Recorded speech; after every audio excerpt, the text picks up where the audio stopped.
Umi Dini minta kami jadi pemateri waktu di KSI Palen, maka diizinkan orang masuk, maka mereka masuk. Kalau enggak, mana maaf.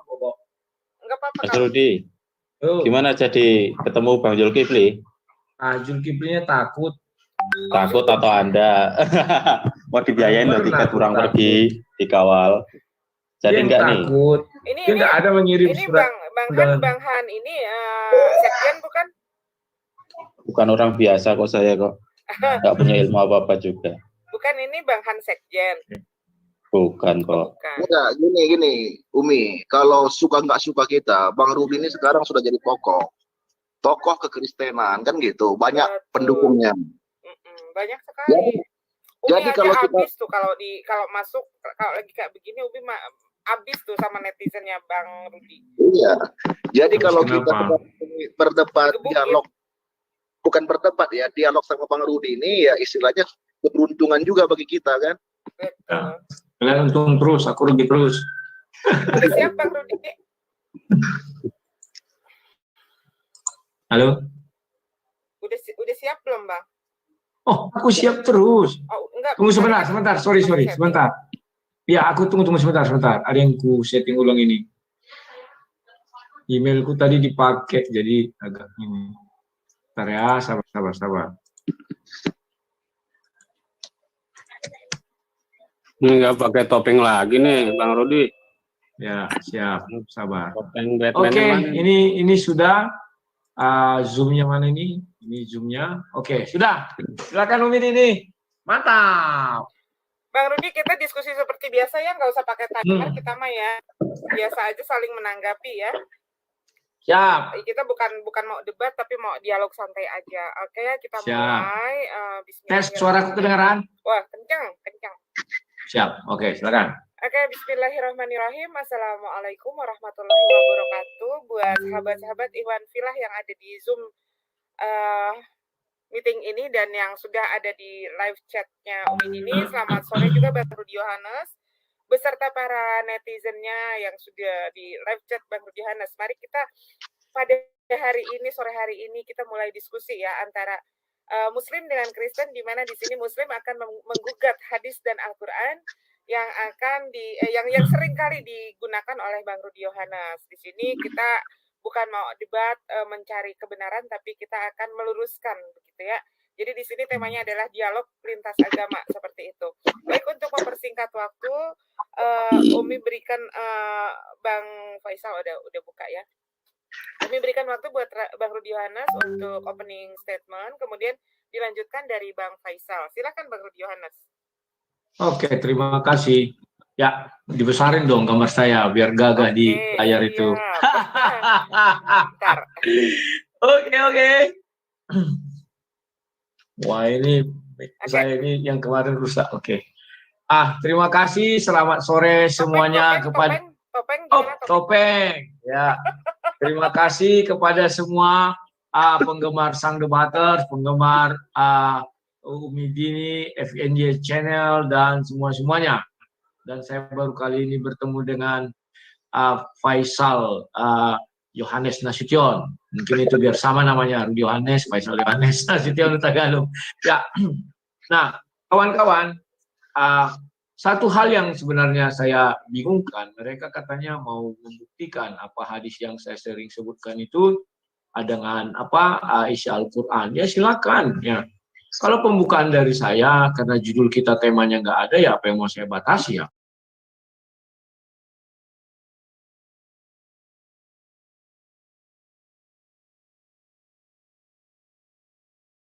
Jadi menurut saya biarlah mereka yang bertanya. Dan ada tadi pertanyaan bagaimana apakah jadi berdebat dengan Zuma, saya bilang nggak jadi karena Zuma takut saya tanyai Al-Quran, itu fakta. Dan belum ada undangan kepada saya ya. Dan silakan, biar lanjut, langsung tancap gas, silakan. Oke, silakan. YN Channel. Bang Faisal, jadi, silakan. Baik, Assalamualaikum warahmatullahi wabarakatuh. Terima kasih Bang Rudi sudah mau berdialog dengan saya. Saya sangat terhormat sekali Bang Rudi menyediakan waktunya untuk kita berdiskusi. Karena bagi saya agama ini sebenarnya pilihan hidup ya. Tidak bisa kita paksakan orang untuk memilih agama A dan memilih agama B. Nah, saya di sini karena agak keberatannya saya, karena Bang Rudi ini selalu di videonya, saya nih sebenarnya sering lihat nonton videonya Bang Rudi ini, sang debaters ini, ya beliau itu orangnya walaupun dikritik, ya apapun dia nggak pernah marah, ya dia wajar ya, setiap orang bisa berbeda pendapat. Tetapi pada intinya, saya tonton beberapa videonya Bang Rudi mengatakan ada pertentangan antara Al-Quran dan hadis. Bang Rudi mungkin di situ agak kebingungan, ya begitu juga dengan saya Bang Rudi, saya juga kebingungan dengan isi Alkitabnya Bang Rudi, karena sama-sama Alkitabnya Bang Rudi dengan hadis itu sama-sama buatan dan tulisan manusia, ya. Hadis itu bercerita tentang kehidupan manusia, yaitu Rasulullah sendiri. Apa yang Rasulullah lakukan, apa yang dia ucapkan, apa perbuatannya, itulah yang dicatat oleh hadis, ya. Sebenarnya Rasulullah Muhammad ini keberatan dengan ditulisnya hadis karena beliau takut hadis ini akan merusak keorisinilan daripada Al-Quran. Ya. Nah, makanya setelah baginda Rasul wafat pun hadis belum pernah ditulis, Bang Rudi Yohanes. Nah, jadi masa penulisan hadis itu kapan? Masa penulisan hadis itu 300 tahun setelah Rasulullah wafat, barulah hadis itu ditulis.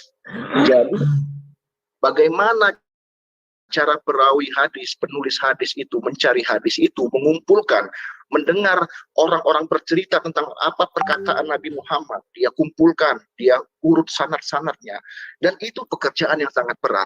Dan wajar-wajar saja kalau setiap hadis dengan hadis yang lain itu berkontradiksi karena dia buatan manusia. Dan juga terkadang di antara hadis dengan Al-Qur'an juga saling kontradiksi, ya. Nah, di dalam hukum Islam, Bang Rudi, hukum tertinggi itu Al-Qur'an. Setelah Al-Qur'an itu hadis. Setelah hadis itu ijma ulama, kesepakatan para ulama, ya. Kalau hadis bertentangan dengan Al-Qur'an, otomatis hadis itu bakal ditolak, Bang Rudi. Otomatis bakal ditolak. Nah, teman-teman Kristen juga bertanya, berarti orang Islam menolak hadis? Tidak. Orang Islam tidak menolak hadis. Tetapi hadis yang diterima dalam agama Islam apabila hadis itu sejalan dengan Al-Quran. Contoh, di Al-Quran tidak ada dikatakan sholat. Bagaimana tata cara sholat? Yang ada dikatakan sholatlah kamu, berdirilah kamu ke arah kiblat. Hanya itu.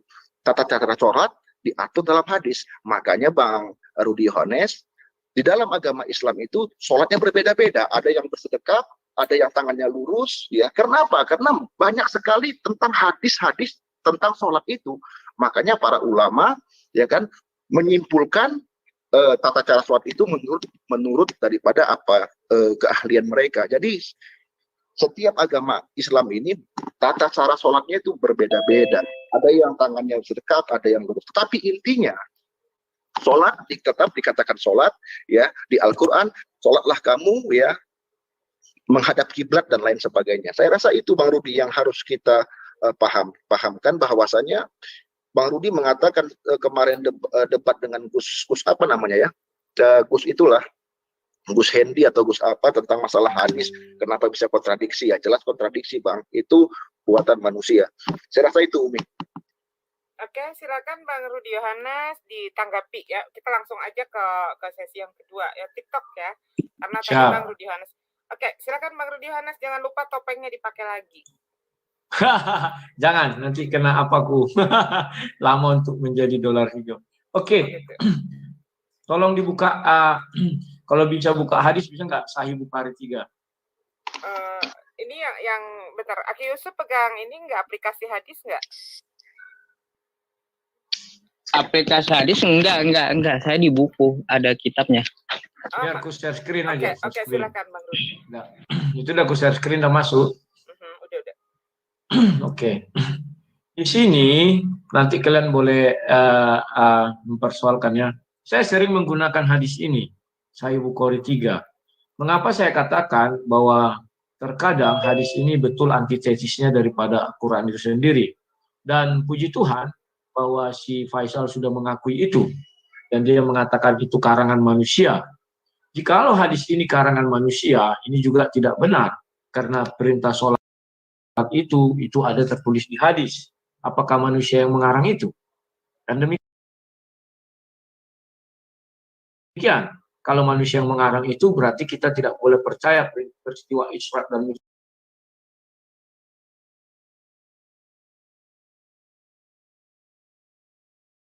itu.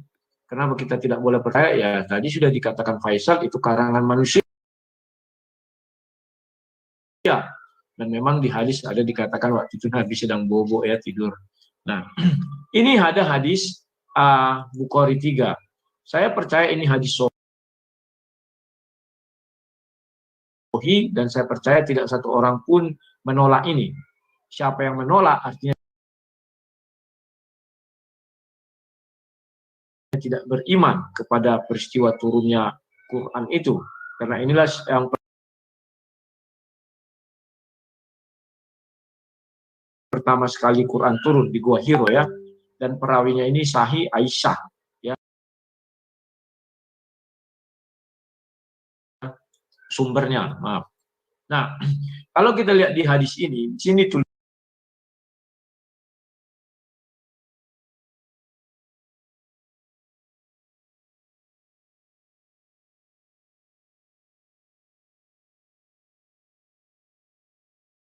tuliskan Waraka bin Naufal bin Asad bin Abdul Uzza, putra paman Khadijah yang beragama Nasrani. Di masa jahiliyah dia juga menulis buku dalam bahasa Ibrani, juga menulis kitab Injil dalam bahasa Ibrani dengan seizin Allah. Allah yang dimaksud sini adalah Allah SWT.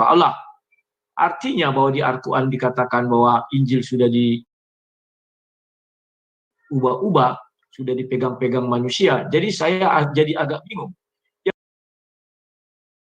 Yang sebenarnya firman Tuhan itu, apakah yang di hadis ini, bahwa Injil belum diubah, dan Injil itu atas izin Allah, yang di dalam Al-Quran, bahwa Injil sudah diubah-ubah. Kan demikian jadi pertentangannya. Ya. Nah, di sini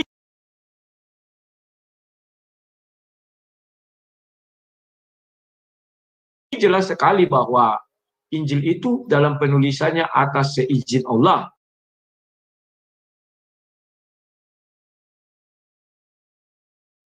Dan kalau kita ikuti lagi hadis 674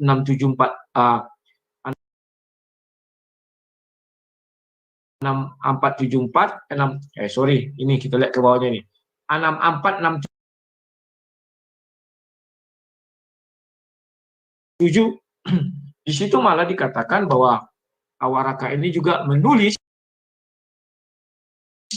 Injil dalam bahasa Arabi sesuai kehendak Allah SWT.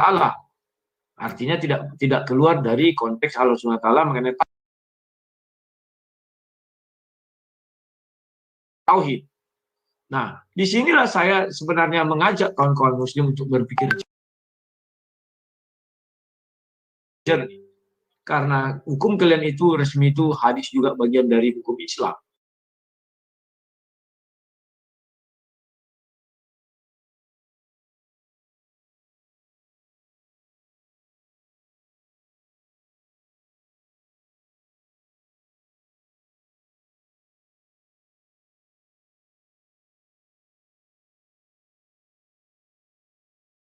Ya, dan itu harus juga diimani hadis-hadis ini. Dan saya perintah sama sekali, tapi disuruh bacakan. Lantas saya tanya, mengapa ada kitab suci berupa Al-Quran? Harusnya yang ada adalah rekaman suara. Kan dihafalkan, tidak boleh ditulis dalam bentuk kita. Karena perintah itu kata si Zuma hanya bacakan. Ya, si Zuma pun dan kawan-kawan juga pasti menolak bahwa hadis itu sudah berupa buku, Al-Quran sudah berupa buku. Yang ada adalah disimpan di dalam hati Nabi dan berupa kitab, tetapi disimpan di dalam hati Nabi dan Nabi mengucapkannya kepada para sahabat katanya dan para sahabat menghafalkannya. Betul, berarti perintahnya sudah terpenuhi, tetapi kenapa jadi buku?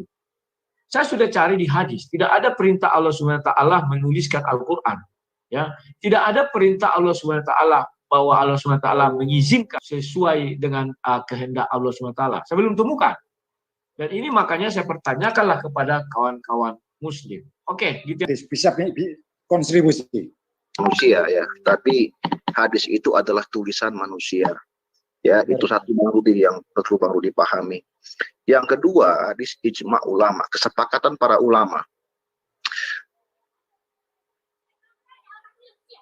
Kalau penghafal Al-Quran ini syahid, meninggal, ya, maka takut Al-Quran ini ya tidak bisa tidak sampai kepada umat, dan ditambah lagi dengan penaklukan Islam sampai Islam ke Iran dan lain sebagainya. Maka kesepakatan para ulama tidak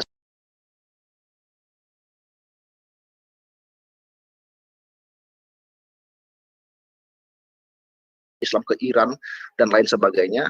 Maka kesepakatan para ulama untuk membukukan Al-Quran ini, Bang Rudi. Jadi itu kesepakatan para ulama untuk menulis dan membukukan Al-Quran tersebut. Ya, menurut saya, karena ini hukum Islam juga, ijma dan kesepakatan para ulama itu merupakan hukum daripada Islam. Saya rasa seperti itu. Mungkin ada yang lagi yang mau menambahkan.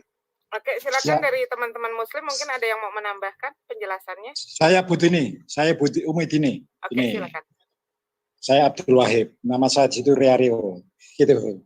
Ini Mas Rudi Yohanes.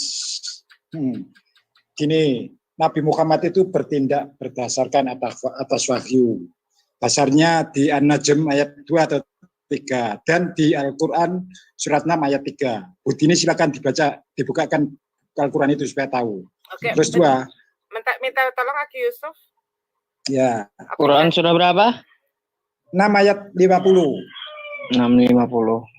Ya, gitu. Terus gini Pak Rudi Yohanes. Hadis itu beda dengan sunnah. Hadis itu pendekatan atas sunnah.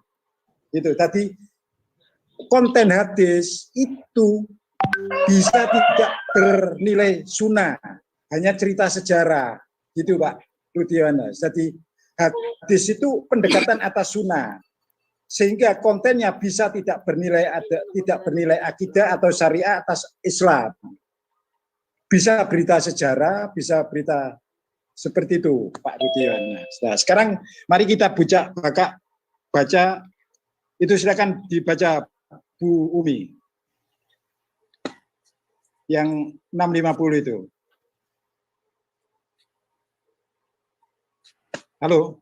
Halo, ya silakan Aki Yusuf. Enggak, jenengan aja Bu Umi atau Pak Yusuf. Iya. Itu dibaca Arabnya atau terjemahnya, Pak? Terjemahnya aja langsung, ya lama-lama. Oh, katakanlah dalam kurung Muhammad, aku tidak mengatakan kepadamu bahwa perbendaharaan Allah ada pada aku, dan aku tidak mengetahui yang gaib, dan aku tidak pula mengatakan kepadamu bahwa aku malaikat.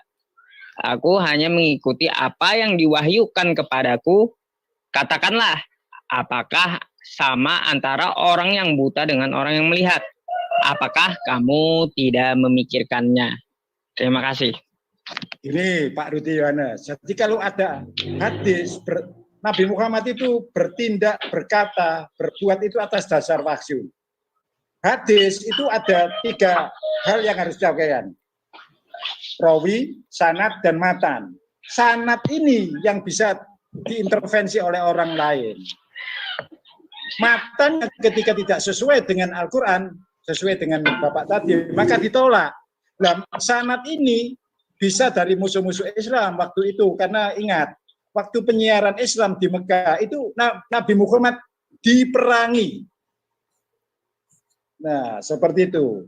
Sehingga dikhianati, maka intervensi atas hadis itu sangat besar sekali. Tapi mereka tidak bisa mengintervensi Al-Quran. Sekarang ini yang diintervensi Quran adalah terjemahannya, seperti itu. Silakan, sudah cukup. Oke, silakan Bang Rudi. Lagunya dimatikan dulu tuh, lagu apa itu? Bahaya itu. Iya, mana ada yang putar musik? Jangan ada putar musik ya. Ini nanti lagunya kena copyright. Siapa? Ya. Oke, saya tanggapi. Pertama si FNY berkata bahwa itu bukan karangan manusia tapi tulisan, kata beliau ya, tulisan manusia. Memang Al-Quran itu enggak tulisan manusia. Memang Al-Quran turun dari langit jatuh, kan tidak. Al-Quran itu jelas kita ketahui, di hadis pun dijelaskan bahwa ada yang ibaratnya dibuat panitianya yang diketuai Zaid itu, maka dikumpulkanlah para hafiz Al-Quran dan ada masab-masab yang sudah lama dikumpulkan baru dituliskan. Artinya itu tulisan manusia. Yang menjadi pertanyaan saya, mengapa di dalam hadis Sahih Bukhari 3 dikatakan bahwa penulisan Injil itu atas seizin Allah SWT dan atas sesuai kehendak Allah SWT. Penulisan Al-Quran itu atas kehendak siapa? Sebentar Bang Rudi Yohanes, ya.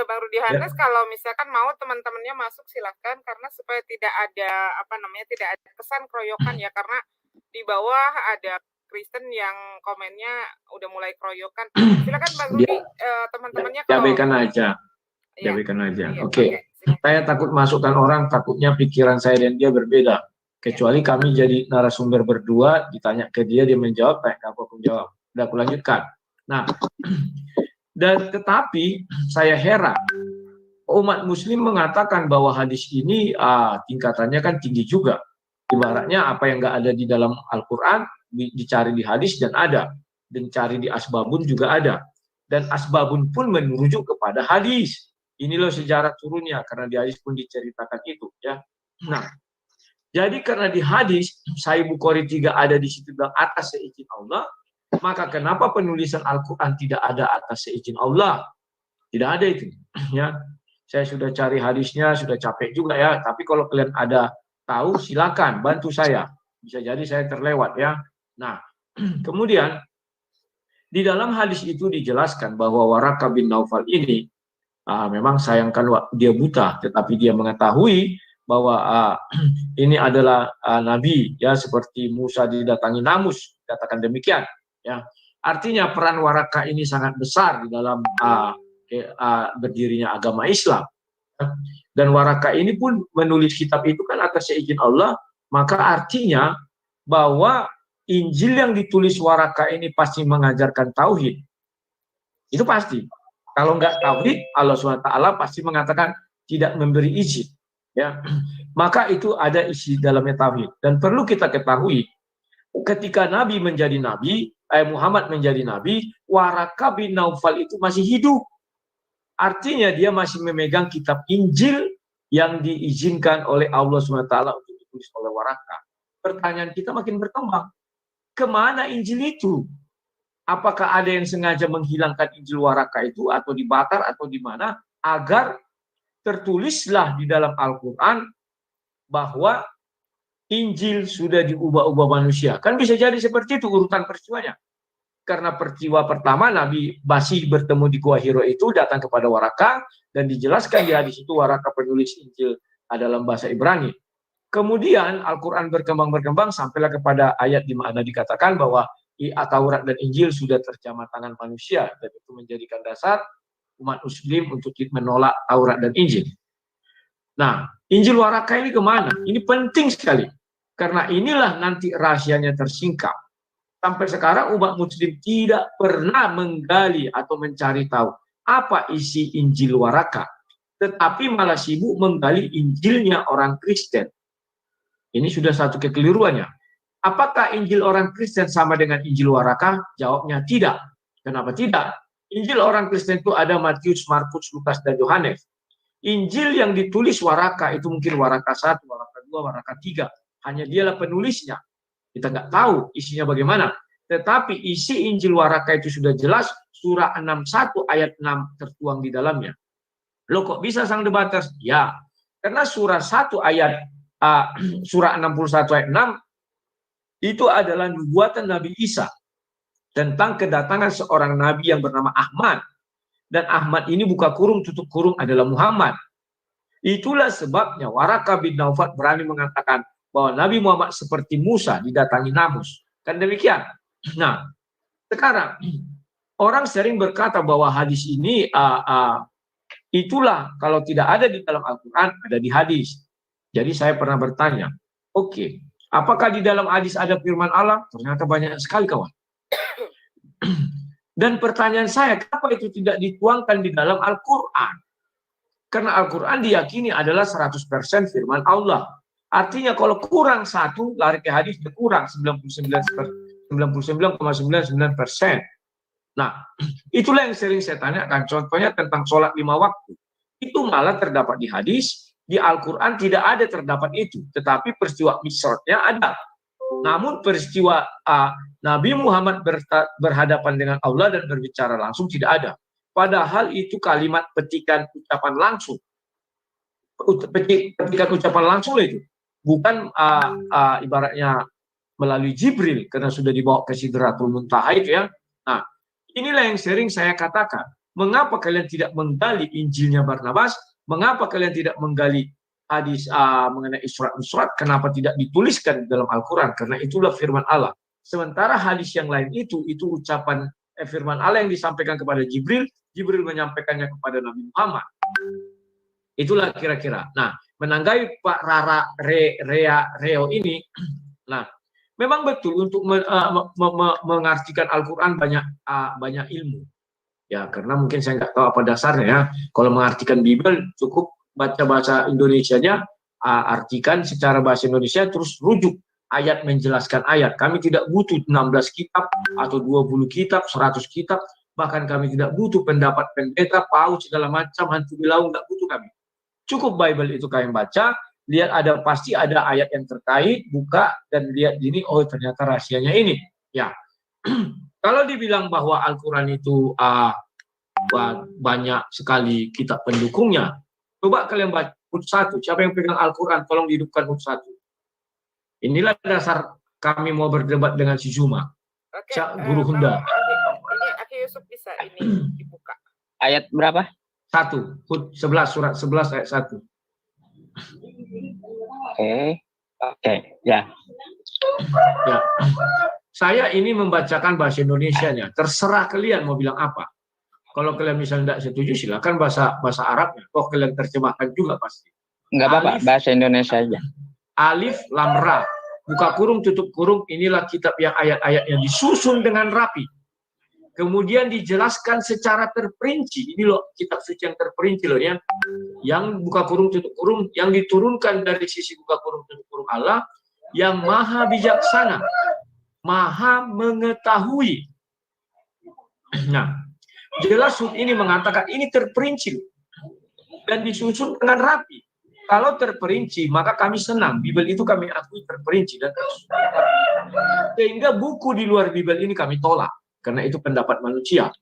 Ya, sama dengan tadi ketika si FMYN mengatakan itu kan buku yang ditulis manusia ya, saya juga setuju.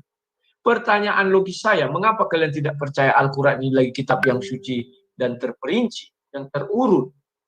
Mengapa harus lari ke hadis? Mengapa harus ke sana? Karena kalau kita tidak mempertanggungjawabkan Hud 1 ini, lantas siapa yang mempertanggungjawabkannya? Itulah sekarang saya mulai menggalakkan gerakan. Mari percaya isi Al-Quran. Saya menggerakkan itu pertama ya. Terserah kalian mau mengatakan, kok kan tidak Islam ya. Terserah kalian. Silakan, itu yang bisa saya sampaikan. Halo, gini, saya bisa membuktikan perintah sholat itu di Al-Quran. Saya bacakan langsung. Mungkin begini Pak Raerau, bisa Pak Faisal dulu ya. Nanti Pak Raerau bisa menambahkan. Oke, silakan. Baik, alhamdulillah ya. Jadi sebenarnya seperti ini ya. Soal Injil siapa yang membuat tadi, Warakah bin Naufal ya. Itu juga kita harus akui juga bahwasannya banyak sekarang Injil-Injil yang tersebar ya. Injil itu dalam bahasa Al-Quran ya. Tapi kalau bahasa Yunaninya kitab suci Kristen saya nggak tahu apa bahasanya. Ya, Injil-Injil itu banyak yang tersebar. Ada Injil Thomas dan lain sebagainya. Injil-Injil palsu yang banyak tersebar. Jadi sebetulnya inilah membuktikan bahwasannya kanonisasi Injil ini pun sebenarnya dalam tanda kutip, saya mohon maaf, agak bermasalah juga kan sebenarnya. Seperti itu proses kanonisasinya. Karena kanonisasi Injil kalau nggak salah saya itu tahun 325 ya. Itu menetapkanlah Injil-Injil kanonik yang kita kenal sekarang ini. Sebenarnya banyak Injil-Injil di luar Injil-Injil kanonik yang kita kenal sekarang ini. Rasul Paulus mengatakan itu di Galatia 1 ayat 6, ya itu juga jadi pegangan kita. Yang kedua Bang Rudi, saya katakan tadi alhamdulillahnya bahwasanya kami ini dipermudah oleh Allah untuk menghafal ayat-ayat Al-Quran. Bagi kami inilah mukjizatnya Nabi Muhammad. Bahasanya bahasa Arab, orang tidak ngerti bahasa Arab, tetapi orang bisa hafal ayat-ayat Al-Quran.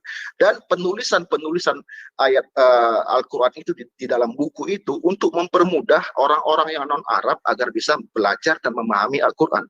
Pada intinya, Al-Quran itu ialah mukjizatnya Allah, ya, dengan kita bisa menghafalnya. Jadi saya rasa tidak ada permasalahan mau dia ditulis di buku, mau dia dihafal. Dan seperti itu. Mungkin ada yang menambahkan. Oke, silakan Pak Umi, Rairo. dikit. Nah, oke, yang pertama saya akan ini kan tadi pertanyaannya ya. Kenapa? Kan Abang menyatakan tadi, Abang Farhan kalau nggak salah itu, kenapa Rasulullah tidak memerintahkan menuliskan hadis? Itu memang ada hadisnya juga ya. Memang ada hadisnya bahwa Rasulullah pernah melarang ya untuk menuliskan atau membukukan hadis karena khawatir tercampur gitu kan. Dan kemudian ada ayat yang lain mengatakan bahwa Rasulullah menyuruh menulis ya, karena demi Allah sesungguhnya yang keluar dari mulutku ini adalah suatu yang hak kan gitu. Nah, yang kedua mungkin tadi kemana gitu kan? Kemana Injil Warokoh ya? Kalau kita lihat ya, Injil Warokoh itu kan bernubuat salah satunya untuk Nabi Muhammad gitu kan. Dan kalau kita baca di Injil Thomas itu kan bab 1 bab berapa gitu kan bernubuat tentang Nabi Muhammad gitu. Mungkin ya kalau ditanyakan kemana gitu ya, mungkin ya sama isinya yang dengan yang di Injil Thomas itu gitu. Dan kenapa kita tidak mau mencari di mana Injil tersebut gitu? Karena kita tidak diharuskan, kita tidak dituntut untuk mencari-cari kemana Injil gitu kan, karena kita hanya dituntut untuk beriman kepada Al-Quran gitu aja. Nah, kita tidak diperintahkan untuk beriman kepada Injil gitu. Jadi salah Bang Rudi misalkan menanyakan itu ke kami gitu. Kami juga mencari gitu, kemana Injil yang asli gitu kan, Injil asli Yesus yang dibawa oleh Warokoh gitu kan. Ya silakan Umi, lanjut. Oke, saya nih Bung Rudi, saya orang yang tidak percaya bahwa perintah sholat itu melalui Isra Mi'raj. Saya buktikan di Al-Quran ada. Silakan buka surat 17 ayat 8, surat Al-Anbiya, surat Hud ayat 114, surat Al-Baqarah 238, Ar-Rum 17, Insikok 16 dan 17,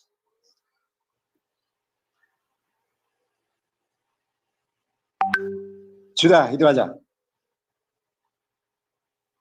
Sudah, Pak Yusuf bisa dibukakan? Ya. Waduh, banyak banget ayatnya, mungkin disebutin aja Pak. Al-Isra 78, Al-Isra ayat 78. Dicatat itu Pak Rudi. Surat Hud 114, sholat asar itu di Al-Baqarah 238, sholat subuh itu di Ar-Rum 17, dan cara melakukan sholat diajarkan oleh perintah oleh Nabi Ibrahim di Al-Hajj ayat 26.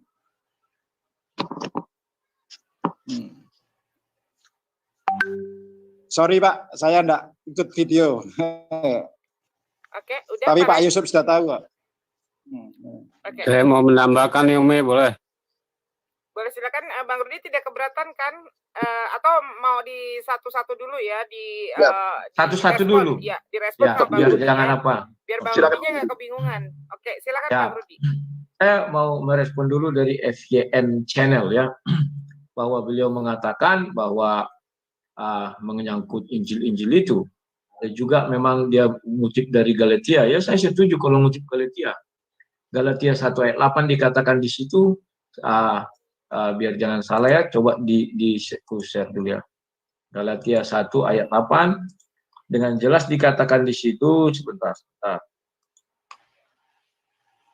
Ayat 8. Tidak usah di-share, saya aku bacakan aja. Tetapi sekalipun kami atau seorang malaikat dari sorga dia.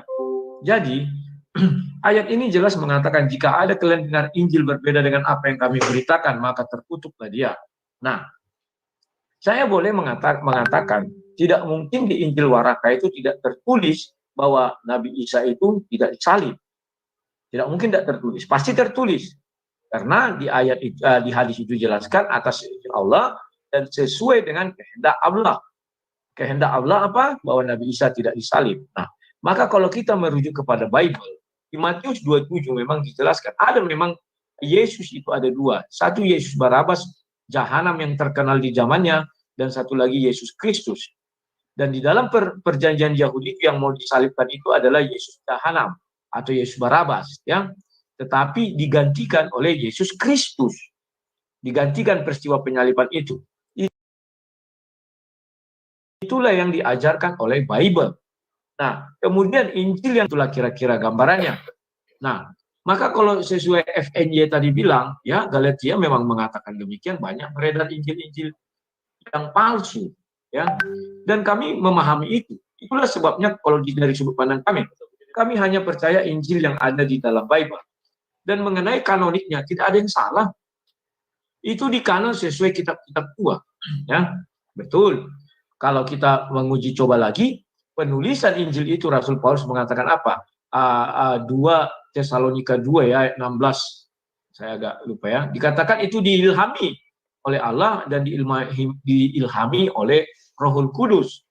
Jadi artinya mereka menulis itu didampingi oleh Rohul Kudus. Nah, yang saya herankan bahwa hadis jelas mengatakan bahwa Waraka menulis Injil itu atas seizin Allah. Artinya pertanyaan besarnya, kalau kita buka cara pikir kita, Waraka tidak hidup di zaman Nabi Isa. Lantas Waraka mendapat semua kisah Injil Nabi Isa dari mana? Karena kawan-kawan Muslim mengatakan Nabi Isa itu berucap sama seperti dengan Nabi Muhammad menyampaikan, dan itu belum dibukukan, kata kawan-kawan Muslim ya, banyak debat-debat itu tonton saja. Ataupun ucapan Nabi Isa itu belum dituliskan oleh Hawarian. Ya. Pertanyaan saya, Waraka ini dari mana mendapat semua Injil-Injil itu? Itu pertanyaan besarnya. Dan kalau kita lihat di dalam dua hadis itu, hadis 3 dan hadis 467, jelas dikatakan di sana bahwa atas seizin Allah dan atas sesuai kehendak Allah. Maka untuk mengizinkan pasti Allah mengutus malaikat Jibril bertemu dengan Waraka. Itulah sebabnya saya percaya Waraka berani mengatakan Nabi Muhammad bertemu dengan Namus. Karena dia sudah bisa bertemu lebih dahulu dengan Jibril. Tidak mungkin saya tidak pernah bertemu dengan Jibril. Terus ketika ada orang datang kepada saya bilang kamu bertemu dengan Jibril. Tidak mungkin. Ya.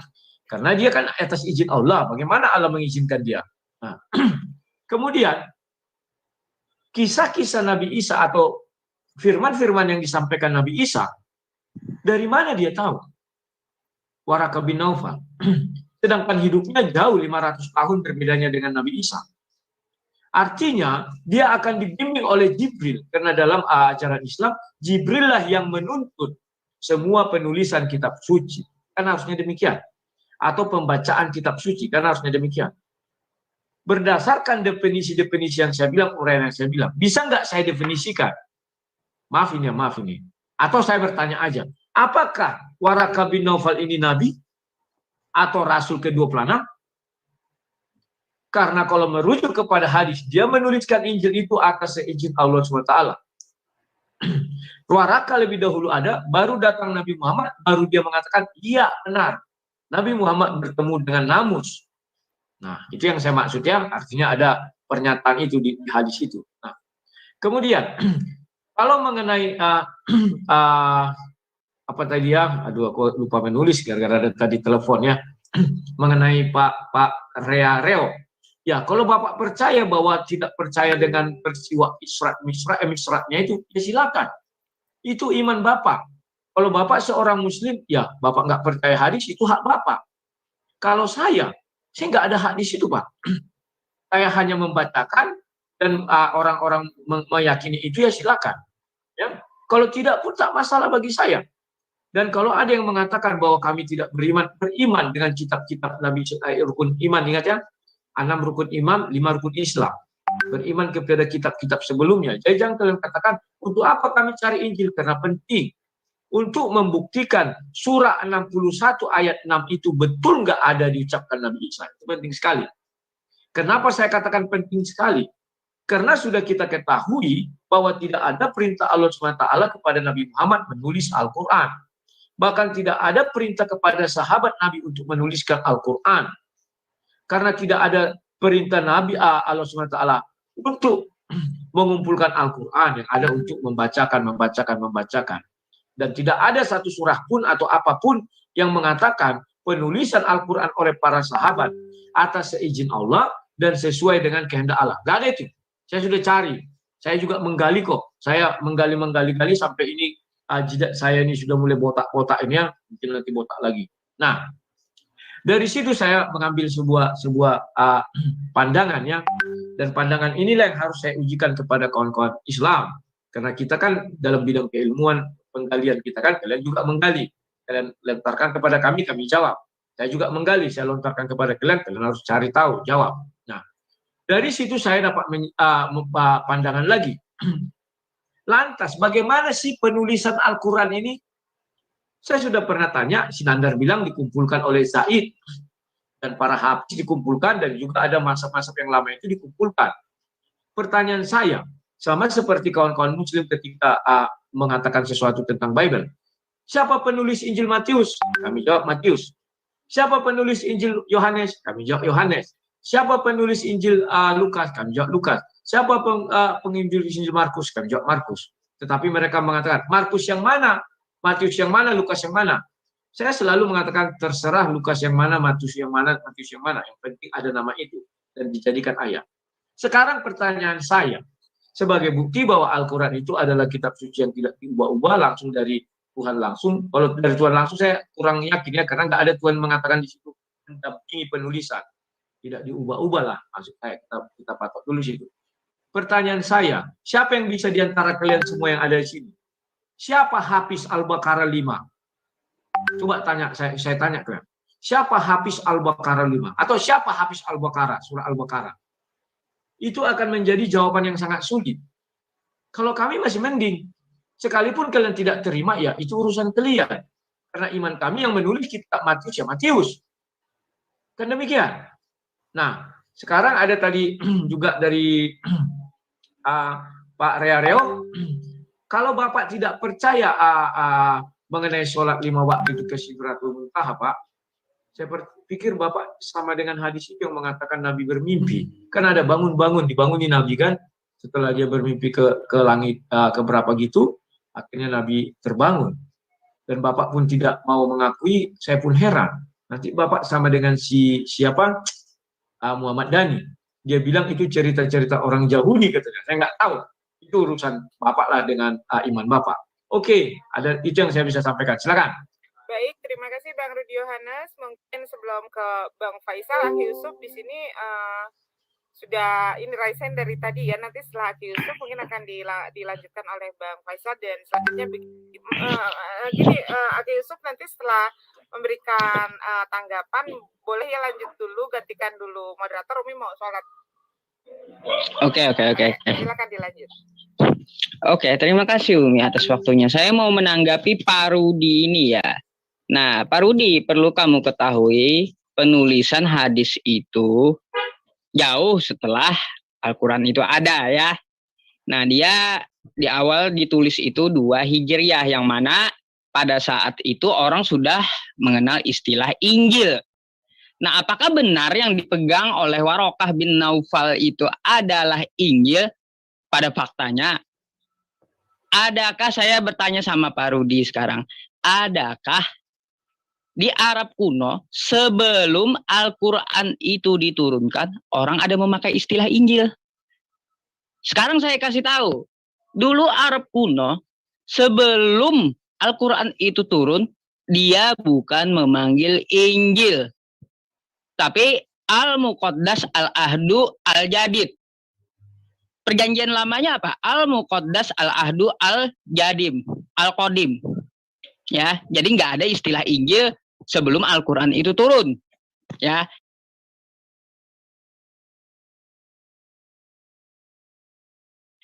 Nah, di dalam Al-Quran itu malah ajaran yang diturunkan kepada Nabi Isa berbentuk oral. Nah, kalau Pak Rudi berpikir, apakah Warokah seorang Nabi? Apakah dia diilhami atau diwahyukan? Berarti Warokah ini dengan izin Allah menulis Injil gitu. Pertama dulu Pak Rudi, dapat kata Injil itu nyomot dari mana gitu. Ya, ditelusuri dulu itu. Adakah sebelum Al-Quran turun, kata Injil itu digunakan? Tampilkan literasinya. Karena hadis itu sudah jauh setelah Al-Quran itu turun. Sekarang saya tunggu itu kepada Pak Rudi ya. Nah, jadi di sini kalau kita melihat hadis tersebut itu sudah jauh orang mengenal kata Injil. Maka penulisnya, menuliskan apa yang dia kenal istilah itu. Yaitu Injil. Nah, tapi apakah orang Arab dulu menyebutnya dengan kata Injil? Tidak, Pak Rudi. Tapi Al-Ahdu, Al-Jadid. Bukan bukan Injil gitu. Perjanjian lamanya Al-Ahdu Al-Qadim, bukan Injil. Injil itu, kata Injil itu setelah ada Al-Quran turun gitu. Sekarang tampilkan, jika Pak Rudi dapat membantah, sebelum Al-Quran itu turun, di manakah Arab kuno itu menggunakan kata Injil? Ya, nah itu dari saya. Jadi pahami dulu apa yang dikatakan oleh Al-Quran gitu. Injil, kata Injil itu apa sih? Ternyata ajaran. Dia tidak berbentuk kitab, Pak Rudi. Tapi firman Allah kepada Nabi Isa. Itulah istilah Injil gitu. Dan di dalam Al-Quran pun tidak ada tertulis kutubun Injil, buku Injil, kagak ada. Hanya ada istilah Injil saja gitu. Jadi pertanyaan saya, Pak Rudi, nyomot dari mana itu kata Injil ya? Jadi jangan pakai hadis tadi. Hadis tadi itu sudah sejaman dengan Nabi Muhammad. Tapi sebelum Al-Quran itu turun, adakah kata Injil itu digunakan? Itu inti poinnya. Menjawab HUT 11 tadi, Al-Quran itu secara terperinci, dia tersusun rapi, maksudnya ada ilmunya. Oh ini kenapa tulisannya begini? Oh ini kenapa begini? Nah itu ada ilmunya, terperincinya di situ. Kata-katanya kenapa seperti ini. Nah kalau untuk masalah sholat tadi, itu memang ada yang disebutkan oleh Pak Reo tadi gitu loh. Jadi satu PR Bang Rudi, saya tunggu di manakah Arab kuno menggunakan kata Injil sebelum Al-Quran itu datang. Berarti yang di tangan Warokah bin Naufal itu apa? Al-Ahdu Al-Jadid kami mengenalnya, bukan Injil. Nah, kata istilah Injil ini kalau kita pahami di dalam Al-Quran, ingat, itu adalah ajaran Nabi Isa, ajaran Maha Pencipta kepada Nabi Isa. Dia belum berbentuk buku gitu. Ada pertanyaan yang sama, dari mana kalian sampai ke Warokah bin Naufal itu hingga ada kata Injil gitu? Dari mana Injil yang didapat Warokah bin Naufal? Bukan pertanyaan ke kami itu, ke Kristen seharusnya. Dari mana itu kata Injil? Oke, silakan. Yang Pak siapa tadi? Saya gantikan moderator sekalian. Pak FYN Channel. Silakan, Pak. Baik, Bang Rudi. Ya, ini bagi saya dialog yang menarik ya, Bang Rudi ya. Bagi saya agama itu bukanlah sekedar juga ajaran, tetapi juga kita bisa mempelajari tentang masa lalu, masa sekarang, dan masa yang akan datang. Baik, Bang Rudi tadi mengatakan kalau nggak salah saya bahwasanya Injil Warokah itu tidak ada tentang penyaliban Yesus, ya. Kalau nggak salah saya, Bang Rudi katakan itu.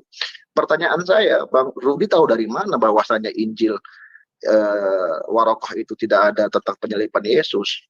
Enggak, saya bisa ambil kutip, ambil maksudnya Bang Rudi bahwasanya Al-Quran itu menciplak ajarannya Kristen, kan dalam arti seperti itu. Nah, kalau soal penyaliban Yesus, kita mungkin bisa juga berdebat, Bang Rudi. Di dalam Alkitab, Bang Rudi pun bahwasanya tentang penyalipan Yesus itu berbeda-beda, baik tentang waktu, pukul, dan lain sebagainya. Tapi itu tidak usah kita perdebatkan sekarang karena di luar daripada konteks tema kita. Nah, betul tadi yang dikatakan pembicara yang tadi, bahwasanya Injil itu ya sebenarnya kalau tidak salah saya, Injil itu diambil dari bahasa Ibrani. Jadi Al-Quran itu meminjam bahasa Ibrani, yaitu Injilion, artinya hikmat, artinya ajaran. Jadi sebenarnya pun kalau Bang Rudi mengatakan di mana Injilnya Warokah, saya juga berhak bertanya di mana Injilnya Yesus, ya, karena kita tahu juga Yesus tidak pernah membuat kitab suci, Bang, ya. Nah, dalam Al-Quran, kata Injil itu diambil dari kata Ibrani oleh beberapa ulama, Injilion, artinya pembelajaran, hikmat. Apa yang sebenarnya pembelajaran Yesus ini? Yang kalau kita bisa lihat, ya, dilihat di Lukas 22 ayat pasal 41 sampai 44, ya. Yesus itu bersujud dan lain sebagainya. Itulah ajaran dan hikmat daripada Yesus ajarkan. Jadi kalau Bang Rudi bertanya, di mana Injilnya si Warokah? Maka saya bertanya, di mana Injilnya Yesus? Karena Yesus tidak mengajarkan Injil, tidak membuat buku. Mungkin itu saja. Terima kasih. Oke, sekarang silakan lanjut ke Pak Rudi. Ya, oke, silakan. Ya.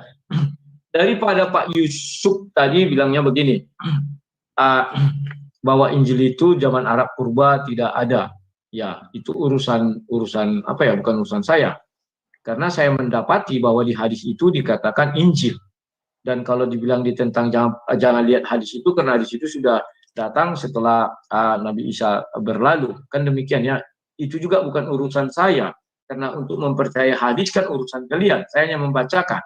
Nah, untuk itu saya buka dulu sebuah ayat di dalam Al-Quran. Terima kasih kepada Pak Yusuf. Engkau jadi membuat saya semakin yakin dengan ini. Sebentar. Ayat di Al-Quran. Sorry, tolong di-share screen-nya. Udah ya.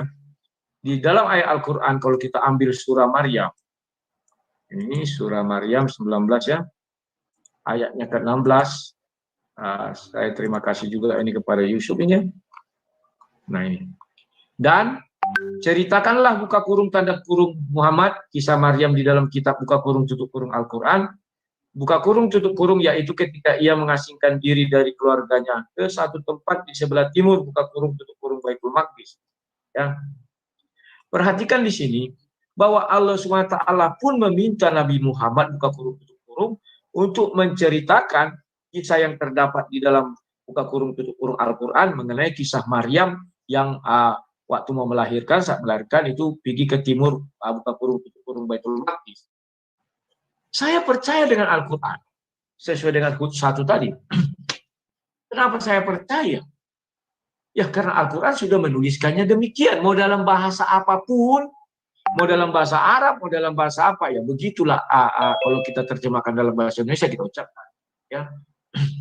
Berarti di situ Allah SWT mau mengatakan kepada seluruh umat manusia bahwa Injil itu atau kisah Maryam itu tidak terdapat yang dinamanya di Injil Gospel atau Injil. Karena Injil Gospel saya bilang kenapa? Injil itu artinya kabar berita dari sorga bagi orang Kristen.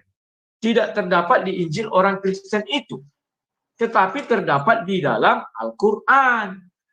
Jadi hal ini menjelaskan bahwa Maryam itu hidup di zamannya Nabi Muhammad.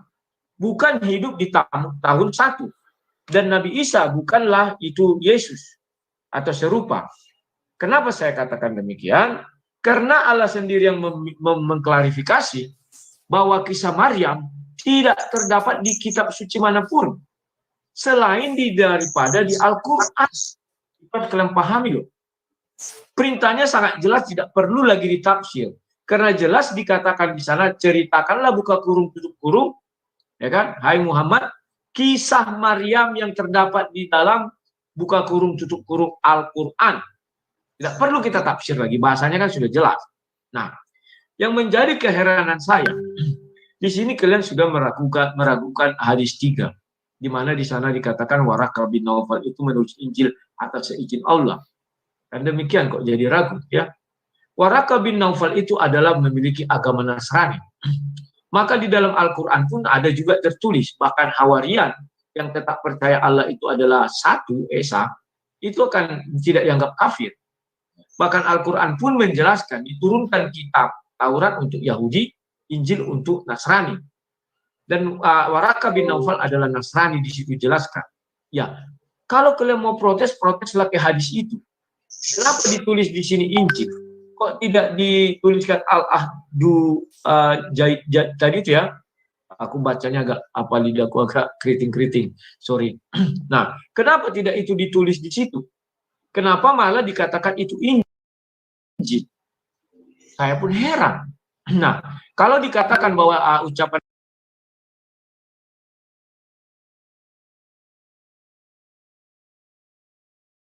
Nabi Isa itu membawa sebuah ajaran dan ajaran itu masih oral. Karena jelas di dalam hadis itu dikatakan atas seizin Allah. Allah yang mana? Tentu Allah Subhanahu wa ta'ala. Kok bisa seperti itu? Kan itu pertanyaannya. Karena Waraka bin Naufal ini berada di tanah Arab dan dia menunjukkan bahwa Nabi Muhammad itu adalah Nabi. Artinya dia pernah bertemu dengan Namus. Makanya bisa mengatakan bahwa Nabi itu bertemu dengan Namus juga. Atau orang bilang sekarang Jibril itu ya. Dan di hadis itu dikatakan itu adalah hadis sahih yang tidak ada orang membantah satupun. Nah, kalau kita tanya, kemana kita cari Injil Waraka bin Naufal? Aku pun bingung mau kemana aku cari. Dan kalau ditanya lagi sama FYN, bahwa Injil yang dibuat Yesus itu kan Yesus juga tidak menulis Injil. Betul, ya, sudah menulis Injil. Itulah sebabnya di dalam kitab suci kami ada diilhami dari Roh Kudus. Kan demikian. Artinya tulisan itu ada. Terserah kalian percaya atau tidak percaya, urusan kalian. Urusan kami bahwa itu sudah diilhami dari Allah. Dari Allah ya, Bapa di surga. Atau Roh Kudus. Artinya kami percaya semua penulisan itu sudah hadir Roh Kudus di situ membimbing, menuntun.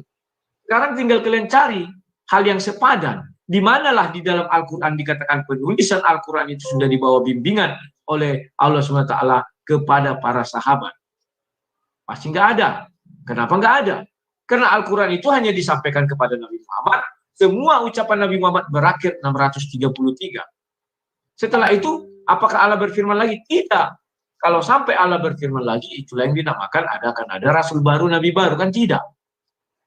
Nah, maka Allah pun tidak berfirman bahwa akan ada para sahabat menuliskan itu. Tak ada izin. Kalian boleh cari di kitab-kitab manapun. Ya, yang sepadan dengan Al-Quran dan hadis. Silakan. Baru saya mau ini ya. Tadi si Yusuf juga mengatakan Hud 1, dia bilang begini, ya tersusun rapi begini bahwa ilmunya ada. Ya saya setuju. Tidak pernah saya bantah.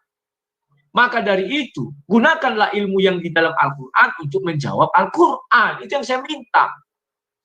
Ilmu apapun kamu bilang, ilmu tajwid, ilmu ini, silakan. Tetapi yang terdapat di dalam Al-Quran. Kalau dari luar Al-Quran bagaimana? Ya berarti kau tidak percaya Hud 1. Sudah jelas dikatakan di sana, teliti. Ini kitab yang teliti loh Al-Quran ini. Jangan kalian main-main. Dengan mengatakan, oh tidak ada di Al-Quran, ada di hadis. Tidak bisa. Ilmunya ada banyak, ada ini, ada, silakan. Dari Al-Quran ambil ilmunya semua. Karena itu terperinci dan teliti. Ilmu apapun kau lakukan silakan. Itu hak kalian. Kami tidak punya hak untuk itu karena saya tidak beriman kepadanya. Tetapi saya percaya iya bahwa Al-Quran 1 itu ada. Maka saya bilang saya akan menggalang sebuah kampanye, mari kembali ke Al-Quran, percaya Al-Quran. Karena saya lihat sekarang pendebat-pendebat, khususnya pendebat ya, kalau ulama dia bicara Al-Quran terus. Pendebat-pendebat sekarang atau apologet sekarang, kalau ditanya Al-Quran, tidak pernah menjawab murni 100% dari Al-Quran. Pasti lari ke kitab suci orang lain. Buat apa? Padahal Al-Quran itu ditulis dengan rapi, tersusun rapi dan teliti. Masa kita nggak percaya itu teliti? Oh ilmunya banyak, silakan. Gunakan ilmu-ilmu apa yang ada di dalam Al-Quran. Saking beragamnya ilmu di Al-Quran, gunakan. Saya tidak pernah membantah. Ya. Dan kemudian, ini ya kabar gembira ya. Bahwa Lukas 22 tadi katanya bersujud. Memang Yesus bersujud. Memang bersujud Yesus. Dan arah kiblatnya orang Yahudi kan ke Yerusalem. Itu tidak pernah saya bantah. Tetapi Yesus tidak pernah sujud ke arah Mekah. Tidak pernah itu. Karena Yesus bukan Nabi Isa. Nabi Isa, Injil seperti yang kalian bilang itu tidak ada zaman kuno itu Injil. Betul, saya setuju.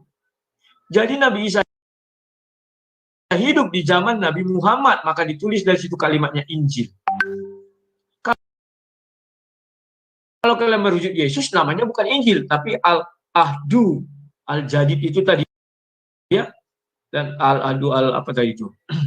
Itu kalau kalian mau bilang Yesus. Kalau Nabi Isa, betul, saya setuju 100%. Injil. Bang Rudi Yohanes, masih lama nggak? Nggak, ini sudah. Biar bergantian. Siap, silakan.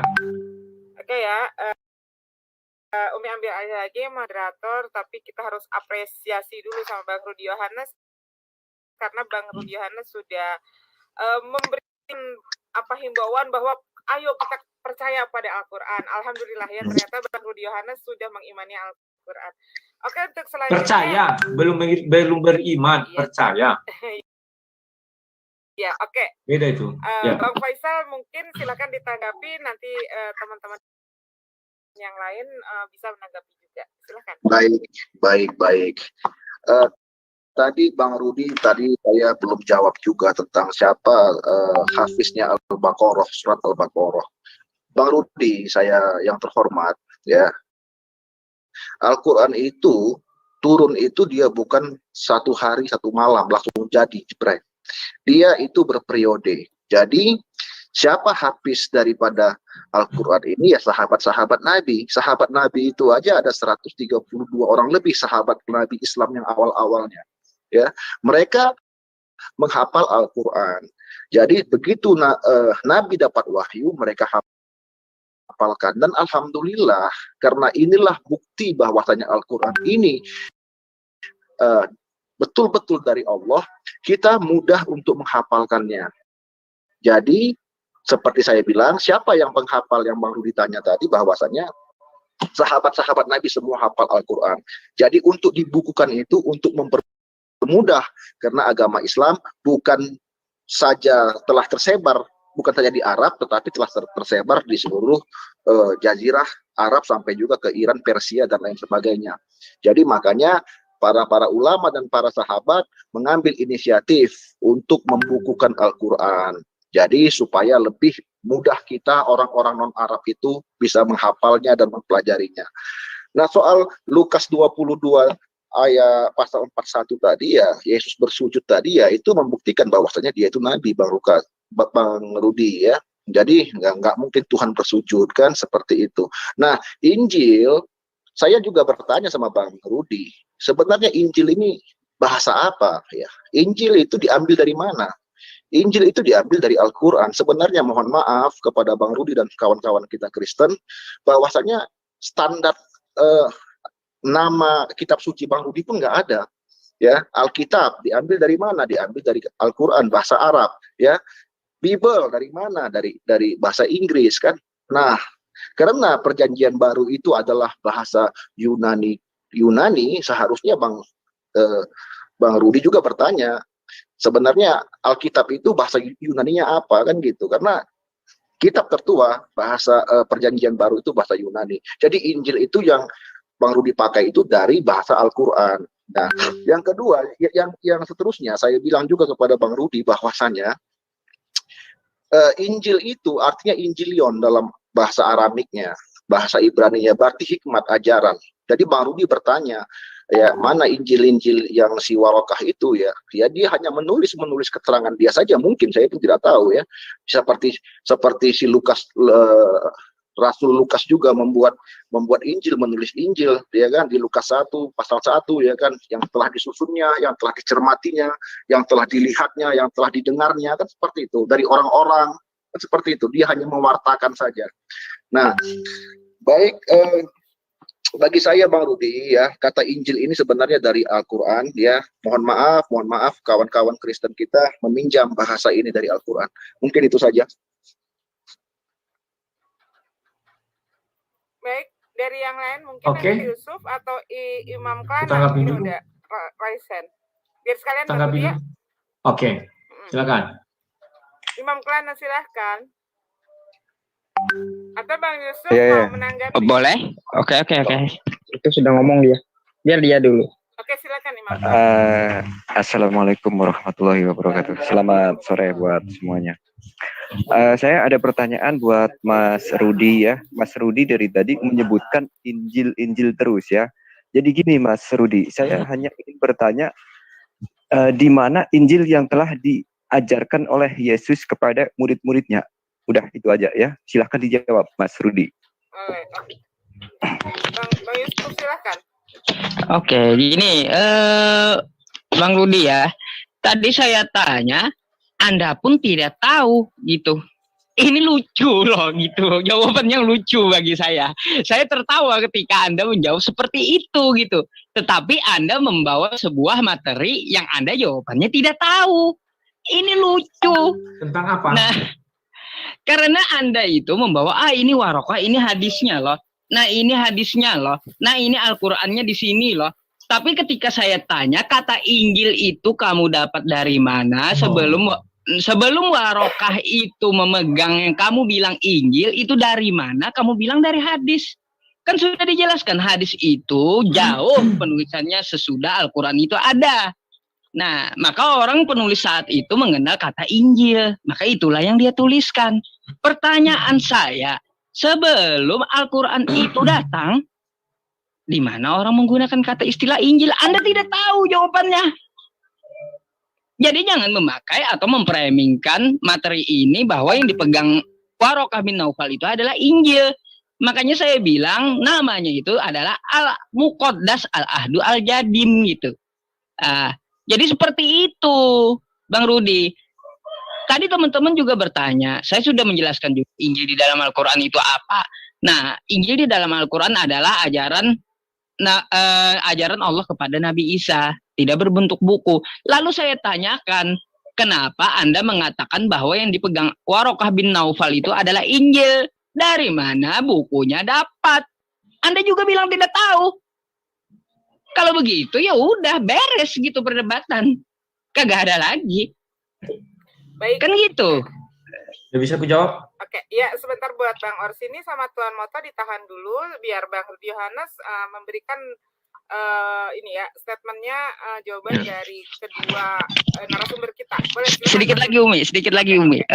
Ini Bang Rudi, di Al-Quran tidak ada menyebutkan Injil Matius, Lukas, Markus ataupun yang lainnya ya Bang Rudi ya. Apalagi Injil Warokah bin Naufal. Jangan gibul ya. Oke. Oke, sedikit lagi. Ya. Tolong kepada kawan-kawan juga ya, komen-komennya mudah-mudahan yang berpositif lah ya. Jangan istilahnya mengatakan Muslim lain sebagainya. Kita ini diskusi ini kita berdialog, mencari ilmu. Saya juga nggak pintar, ya kan? Saya juga masih dalam kategori belajar. Ya kita ini dalam kategori belajar. Marilah kita saling hormati. Saya rasa seperti itu. Silakan Marudi. Oke, terima kasih. Saya jawab dulu. Ini kebetulan sama ya, bahwa FYN bilang Injil itu bahasanya dari Al-Quran. Bahwa Yusuf PI juga dikatakan Injil dari mana? Oke. Kalau kita rujuk sejarahnya, bahwa Kristen Arab lebih dahulu ada daripada Muslim Arab. Itu fakta. Ya, itu sudah jelas hadis itu berkata bahwa Warokah bin Naufal itu ada di zamannya Nabi Muhammad, tapi dia duluan wafat ya, Warokah. Mungkin lebih tua berapa tahun lah. Kita bilang, ini yang bising mana nih? Halo, yang dulu yang bising. Nah, jelas di situ dikatakan kalau kita gali dari berbagai betul dibilang bahwa Injil berasal dari kata Yunani, Evangelion, atau dari bahasa Aramnya itu hampir sama juga yang artinya kabar baik. Kalau bahasa Inggris lama namanya gospel. Istilah Injil itu pertama sekali digunakan oleh Kristen Arab. Nah, pertanyaan kalian semakin mempertegas kita bahwa Al-Quran yang mencontek atau mencontoh, bukan orang Kristen, karena itu istilah yang dipakai oleh Kristen Arab. Ya, jadi kalau ada tuduhan orang Kristen memakai istilah itu dari Al-Quran, terbalik. Karena sejarah dunia mencatat Kristen Arab lebih dahulu ada, barulah Islam itu ada setelah Nabi Muhammad menjadi nabi. Ya, terbalik, jangan dibalik ya. Kemudian jelas di sini dikatakan di hadis 3 itu bahwa Injil atas seizin Allah Subhanahu wa Ta'ala. Karena tidak mungkin ditulis di situ atas seizin Bapa di sorga, nggak mungkin. Ya, jadi kalau kalian tidak percaya hadis itu, ya urusan kalian, bukan urusan saya. Saya hanya membacakan, tidak menafsirkan.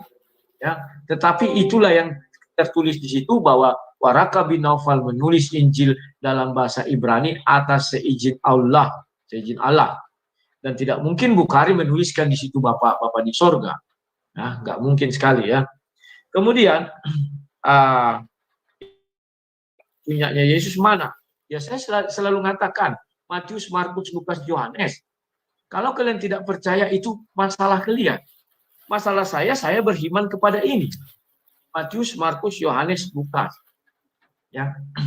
Kalau dikatakan, bukankah itu di kanon tahun 325? Ya.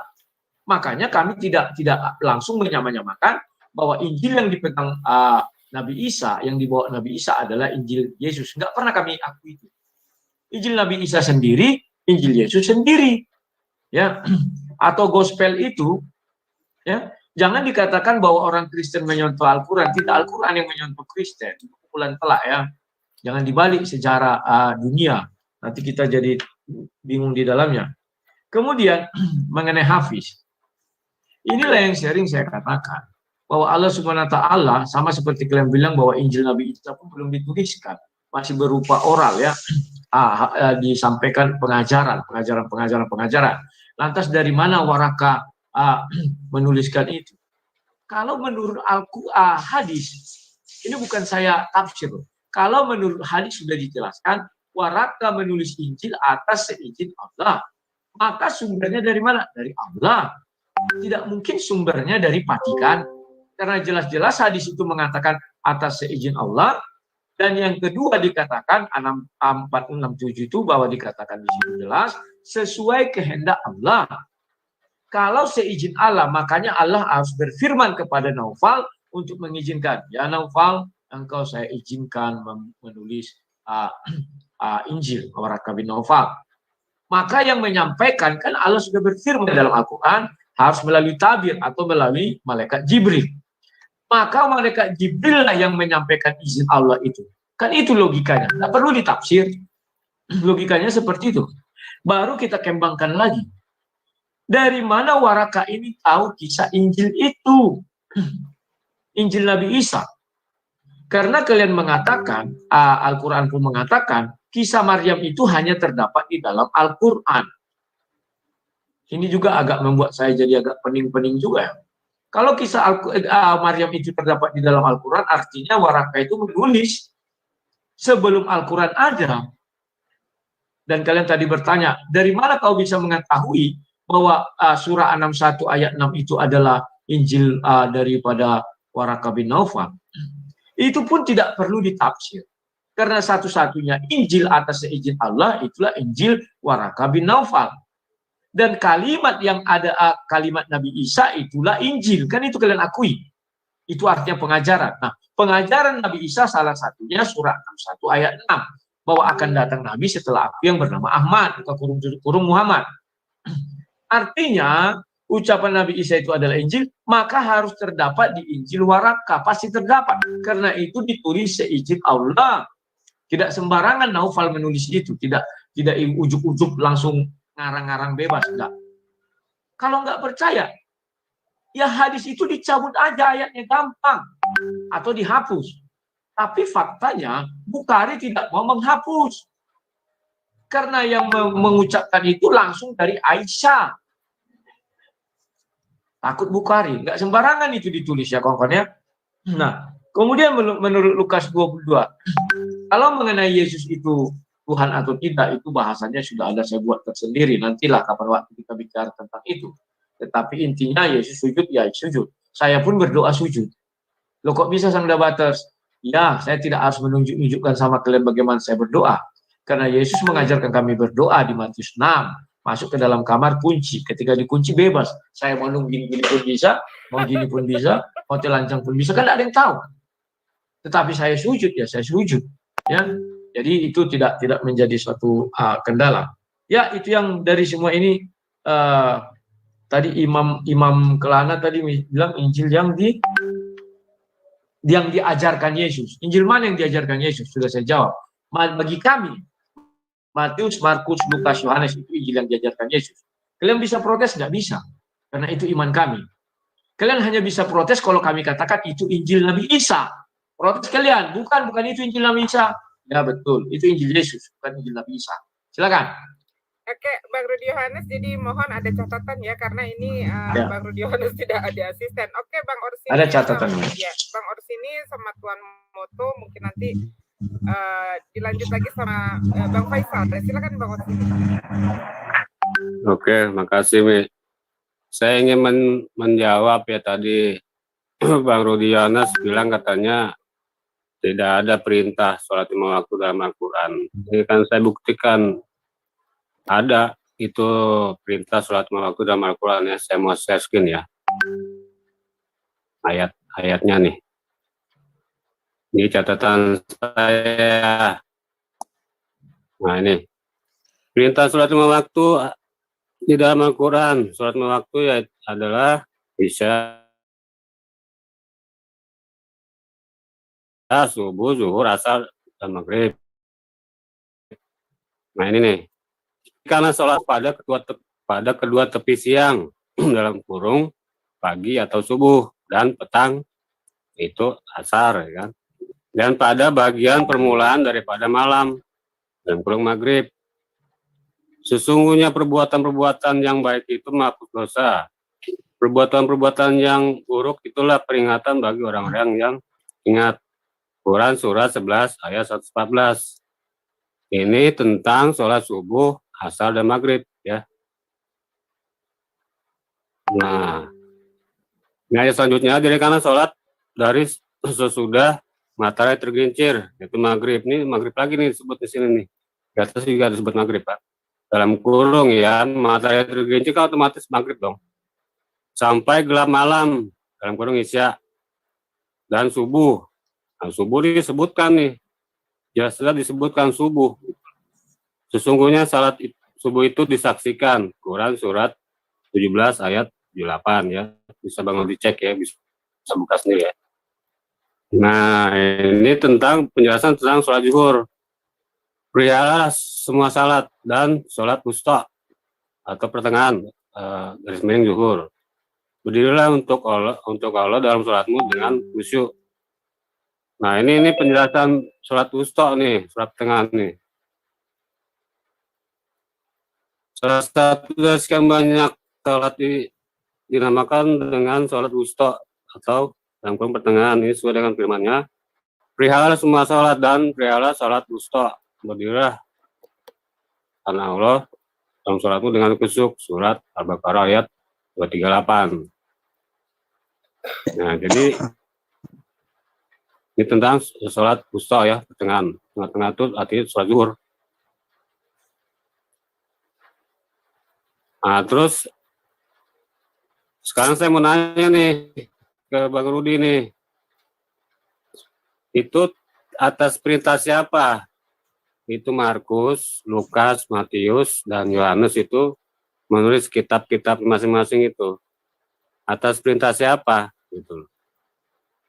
Tadi kan Bang Rudi menanyakan atas perintah siapa, itu Zaid bin Sabit, menulis Al-Quran. Memang nggak ada perintah Allah untuk menuliskan Al-Quran. Al-Quran itu kan dituliskan karena waktu itu banyak para sahabat Nabi yang meninggal dalam perang Uhud kalau nggak salah.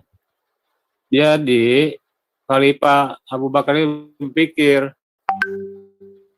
ini gimana nih kalau pada mati semua nih para hafiz Al-Quran gitu loh. Nanti umat-umat kemudian bagaimana mau mengenal Al-Quran? Kalau nggak dibukukan pada zaman Khalifah Utsman itu, ya kita nih, kami umat Islam nggak akan punya Al-Quran gitu loh. Punya apa kita? Apa yang mau dibaca? Ya, kan gitu logikanya. Jadi penulisan Al-Quran itu ada alasannya gitu loh. Gitu aja sih. Bang Osman, sebelum sholat maghrib, Umi minta 1 menit, Umi. Oke, buat boleh, yang tadi. Boleh ya? Bergantian ya, Aki Yusuf ya. Oke, silakan bro. Oke, 1 menit aja. Saya mau sholat maghrib, masalahnya gini. Tadi Bang Rudi katanya mengatakan sebelumnya Kristen Arab itu sudah sudah beragama Kristen gitu. Tapi bahasanya bukan Injil, Bang Rudi. Yang saya sebutkan tadi Al-Ahdu Al-Jadim. Lalu dari mana kata Injil itu? Bukan omongannya Bang Rudi yang saya minta. Tampilkan literasinya, buktinya di mana Kristen Arab sebelum Al-Quran itu turun sudah memakai kata Injil. Saya tunggu sekarang. Jadi jangan alasan Kristen sudah ada di Arab terdahulu sebelum Islam ada. Mana mereka memakai kata Injil? Yang ada mereka memakai kata Al-Ahdu Al-Jadim, Al-Ahdu Al-Qadim, ya, nggak ada Injil. Sekarang kalau mengklaim seperti itu, silahkan tampilkan buktinya. Jadi jangan dibalik. Nah, sekarang teman-teman yang pinjam kata Injil nyomot gitu, ya, bukan karena Kristennya ada duluan, tapi Kristennya nyomot duluan gitu. Silakan. Oke, ya, aku jawab ya. Yang pertama, sebentar. Ya, aku jawab. Yang pertama, aku berterima kasih kepada siapa tadi yang bernama Orisini Osman. Terima kasih Orisini Osman. Ya, bahwa perintah sholat ternyata sudah ada di dalam Al-Quran. Artinya, cerita yang di hadis itu cerita kosong atau bohong. Kenapa bohong? Kenapa kosong? Orang perintahnya sudah ada 5 waktu. Dan diceritakan di hadis itu, Nabi Muhammad naik ke Sidratul Muntaha. Meminta apa? Waktu sholat 5 waktu. Kan demikian. Maka di situ Nabi turun bertemu Musa. Berapa? 50 waktu. Turun setengahnya. 25. Turun setengahnya. 12 setengah. Akhirnya jadi 5. Pertanyaan saya juga jadi sama kalian ini. Berat beban kalian pembuktiannya. Siapa mendalilkan, dia membuktikan. Kalau sudah ada di dalam Al-Quran, buat apa lagi ada Nabi naik ke Sidratul Muntaha menerima sholat 5 waktu? Sudah 5 waktu. Hanya tinggal menyimpulkan, mengurutkan, oh ini 5, oke 5. Dan demikian, apa ada sholat lain lebih dari 5? Bisa jadi 50, karena kita ketahui belum ada dirubah sholatnya Musa. Sholatnya Musa 50 waktu. Apakah Nabi pernah menjalankan sholat 50 waktu? Ini pertanyaan lagi. Kalau tidak pernah, artinya Nabi tidak ikut firman Allah. Karena di Sidratul Muntaha itu kan pas turun ke langit ke-6 bertemu dengan Musa. Nah, yang berikutnya lagi yang lebih parah mengenai sholat 5 waktu ini, kalau benar yang di Sidratul Muntaha itu yang benar, yang di hadis itu, bukan yang di dalam Al-Quran, misalnya itu setelah diterima baru dituangkan dalam Al-Quran, urutannya harus kalian percayai. Artinya betul Nabi menerima dulu yang 5 waktu, barulah difirmankan di dalam Al-Quran. Kalian kan nggak tahu urutannya. Kalau menurut saya, yang benar itu naik dulu menerima 5 wahyu, baru difirmankan. Ya, 5 waktu, inilah waktunya, itu waktunya. Kalau Al-Quran duluan, baru terjadi peristiwa Sidratul Muntaha, itu kebalik. Itu seolah-olah Nabi cerita bohong. Artinya peristiwa itu tidak pernah ada. Orang sudah ada 5 waktu, kan demikian. Dan bebannya lagi berat. Karena di situ Nabi bertemu Musa 50 waktu. Apakah Nabi sesudah Musa kan tidak ada diubah itu sholat itu 50 waktu? Karena tidak satupun hadis mengatakan sholat itu diubah. Setelah di Sidratul Muntaha baru dibuka 50 waktu. Artinya Nabi Isa pun sholat 50 waktu, Nabi Muhammad pun sholat 50 waktu sebelum 5 waktu. Harusnya di Al-Quran sebelum Nabi naik Isra Mi'raj harus tertulis 50 waktu itu. Jadi beban pembuktian kalian tambah berat. Oke, yang berikutnya atas perintah siapa penulisan Injil itu? Oke, saya bacakan saja ya kitab sucinya 2 Timotius 3 ayat 16. Segala tulisan yang diilhamkan Allah memang bermanfaat untuk mengajar, untuk menyatakan kesalahan, untuk memperbaiki kelakuan dan untuk mendidik orang dalam kebenaran. Artinya kitab suci yang kami pegang itu sesuai dengan 2 Timotius 3 ayat 16, Tuhan langsung yang mengilhamkan, Tuhan langsung yang mendampingi manusia. dalam bentuk apa? Kan dikatakan aku akan mengutus roh kudus ya. Maka 2 Tesalonika 2 ayat 2 dikatakan begini, supaya kamu jangan lekas bingung dan gelisah, baik oleh ilham roh. Ternyata ada manusia yang bingung oleh ilham roh. Ya, kenapa? Jadi dia tidak menuliskan surat itu, dikatakannya saya menuliskan. Nah, jadi dari sini dapat kita buat lagi sebuah pertanyaan. Yang memerintahkan menulis Al-Quran kalian sudah akui, memang Allah tidak memerintahkan. Tapi katanya tadi apa? Agar jangan hilang, maka ditulislah itu. Nah, karena kalimat kalian sudah pasti, artinya bahwa Al-Quran itu tidak bisa kalian katakan terbebas daripada tidak dicampur tangan manusia. Karena kalian tidak bisa membuktikan bahwa Al-Quran itu dibimbing oleh Allah dalam penulisannya. Tak ada. Kalau kalian bilang, loh di Al-Quran kan ada dibilang ayatnya, tidak ada keraguan di dalam Al-Quran. Karena kalian tidak bisa membuktikan bahwa itu datang dari Allah, Allah yang mengawasi penulisannya. Dan ingat, kalau ada yang bilang masab-masab itu dikumpulkan, waktu zaman Nabi Muhammad, Jibril masih ada. Kalian mengakui Nabi Muhammad tidak bisa baca tulis. Maka harusnya Jibril lah yang mengoreksi mana ayatnya. Nggak ada kan? Nah, maka dari situ jelaslah bisa kita katakan bahwa sangat amat teramat mungkin itu terjamah. Sedangkan Injil pun yang sudah di ACC Allah, yang sudah dikasih hak patennya kepada Waraka bin Naufal, di dalam Al-Quran masih dikatakan Allah itu terjamah tangan manusia. Luar biasa kawan. Sedangkan yang sudah Allah langsung mengizinkan, ya sesuai hadis 3 itu, Sahih Bukhari 3 itu ayat 3, atas seizin Allah, itu pun masih Allah katakan dijamah oleh tangan-tangan manusia. Apalagi yang tidak ada izin daripada Allah.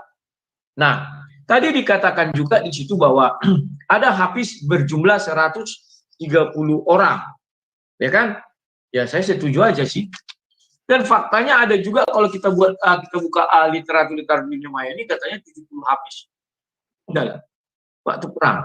Kira-kira 70 hafiz itu menghafal apa? Apakah 70 hafiz itu menghafal sama dengan yang kitab sekarang? Surah 11 sampai 144 atau ada yang kelewatan.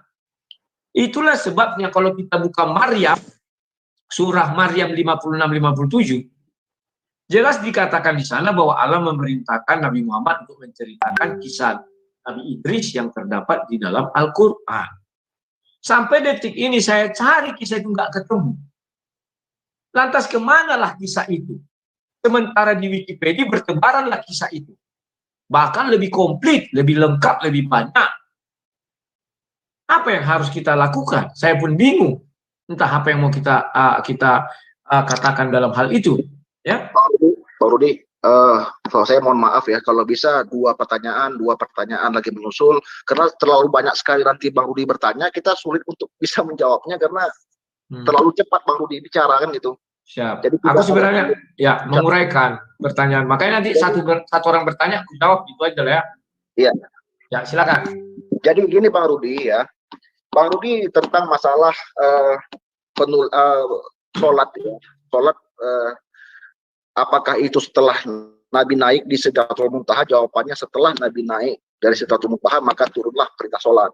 Ya, nah pertanyaannya, zaman sebelum perintah sholat ini, apakah Nabi Muhammad mengajarkan sholat? Tidak. Semua kita mengetahui, orang SD, anak-anak SD Islam juga mengetahui bahwasannya selama 10 tahun itu Nabi Muhammad itu tidak mengajarkan sholat, puasa, dan lain sebagainya. Dia hanya Bang Faisal sebentar. Ini Bang Dimas tolong ambil alih dulu moderator. Ini hujan di sini berisik suaranya Bang Dimas ya. Ya, jadi selama 10 tahun itu ya hanya mengajarkan masalah tauhid keesaan Allah, belum mengajarkan sholat, belum mengajarkan puasa, belum mengajarkan zakat. Kenapa saya katakan seperti itu, Bang? Karena seperti saya bilang tadi bahwasannya Al-Quran itu tidak turun sekaligus, dia turunnya itu dicicil selama 35 tahun kenabian baginda Rasulullah. Maka dia turunnya dicicil. Jadi perintah-perintah Allah itu pun turunnya pun dicicil. Jadi tidak sekaligus, Bang. Kenapa tidak sekaligus? Ya, itu mungkin saja karena pada zaman jahiliyah dulu orang melihat agama Islam ini aneh kan, kalau sempat diturunkan sekaligus orang pada tidak mau mengikuti agama Islam. Jadi makanya dia dicicil turun-turunnya, termasuk juga mengerjakan sholat, zakat, puasa dan lain sebagainya. Nah, yang kedua masalah Al-Quran yang campur tangan manusia. Bang, alhamdulillah saya katakan sampai sekarang ini Al-Quran itu banyak dihafal oleh jutaan bahkan miliaran orang Islam. Ya, ayat-ayat Al-Quran itu, Bang, itu membuktikan bahwasanya Al-Quran itu mudah dihafal. Nah, Abang mengatakan dari mana kamu mengatakan tidak dicampur tangan manusia dan lain sebagainya soal penulisan, kan bisa saja dibimbing oleh Jibril dan lain sebagainya, kan? Saya mengatakan bahwasanya Al-Quran ini ditulis setelah baginda Rasulullah wafat. Nah, jadi dalam artian Al-Quran ini ditulis oleh sahabat Nabi setelah baginda Rasulullah wafat. Apakah perlu bimbingan Jibril? Tidak perlu, kita sudah hafal luar kepala. Jadi mereka tinggal menuliskan saja, Bang. Nah, kalau Abang menuduhkan seperti itu, takutnya ada campur tangan manusia. Ya, Alkitab Abang sendiri pun mohon maaf ya, ditulis oleh manusia. Abang mengatakan itu dibimbing oleh Roh Kudus. Dari mana kami bisa percaya itu, Bang? Bahwasanya penulis-penulis itu dibimbing oleh Roh Kudus. Ya, itu kan asumsi Abang saja. Mohon maaf, Bang. Terima kasih. Halo, gini. Ini saya tambahkan tentang jaminan Al-Quran. Langsung saya bacakan. Quran 69 ayat 41 sampai 46. Wa ma huwa biqauli sa'irin qalilan ma tu'minun wala biqaulin kahinin qalilan ma tadhakkarun. Tanzilu mir rabbil alamin. Walau takawala aila ba'dal aqawili la akhadna min.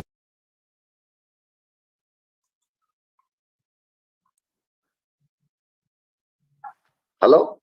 Suara nggak ada. Halo? Halo? Siapa tadi Bapak itu? Halo, ini jaminan Al-Quran, saya bacakan. Surat Al-Haq atau 69 ayat 41 sampai 46. Saya bacakan terjemahnya. Dan Al-Quran itu bukan perkataan penyair. Sedikit sekali orang yang beriman. Dan pula bukan perkataan tukang tenung. Sedikit kali orang yang mengambil pelajaran. Tanzilu mir rabbil alamin. Ia adalah wahyu dari Tuhan alam semesta. Walau takawala alaina ba'dal akawili.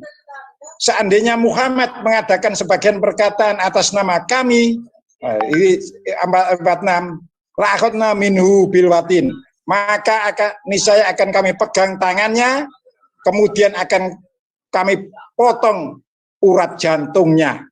Itu jaminannya.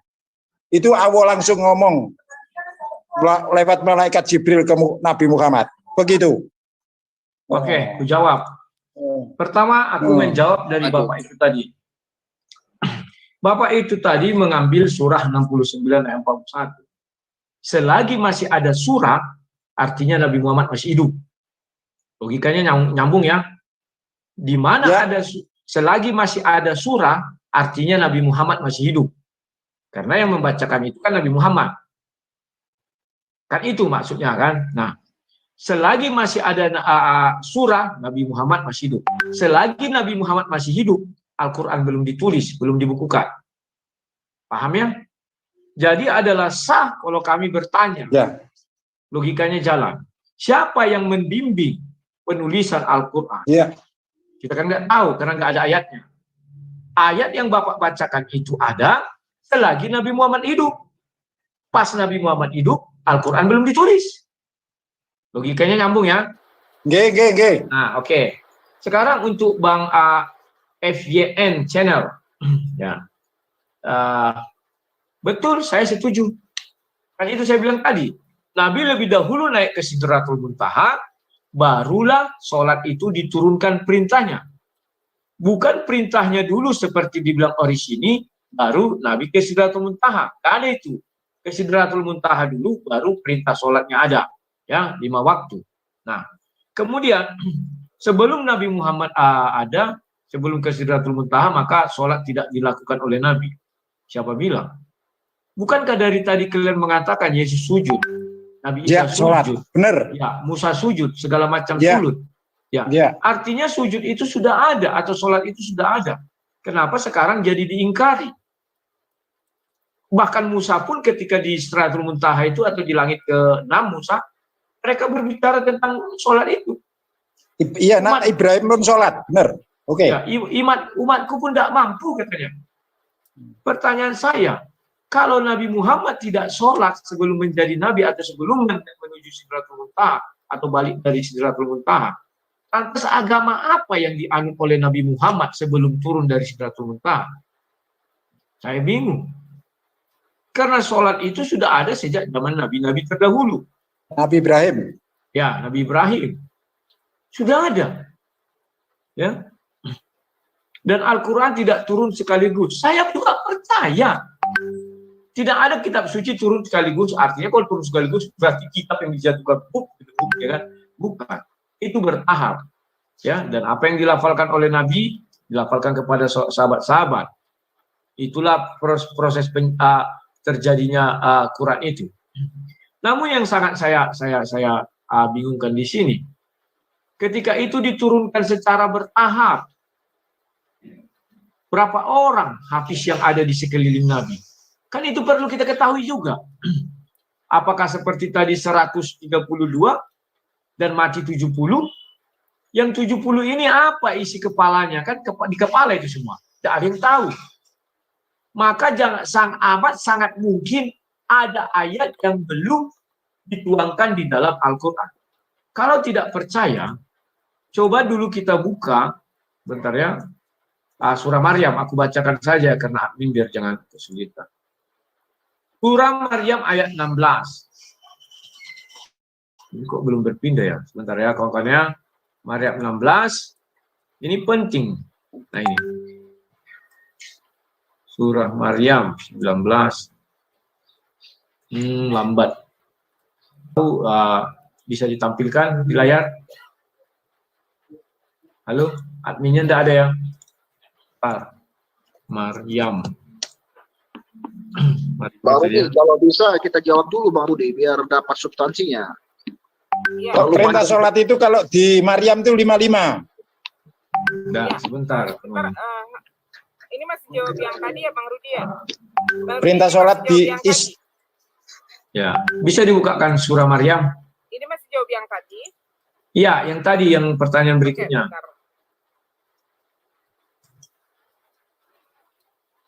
Perintah sholat itu di Maryam 55. Ya, bukan, saya bukan itu mau bilang itu. Punyaku putar-putar dia, lambat. Mau ambil apa? Maryam 56. Nah ini, aku bacakan. Bukan. 56 ya? Ya. Surah Maryam 19.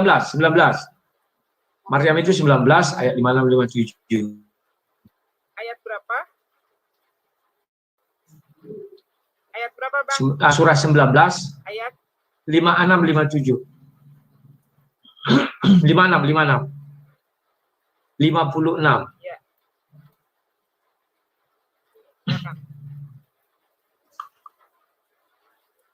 Oke, aku bacakan ya.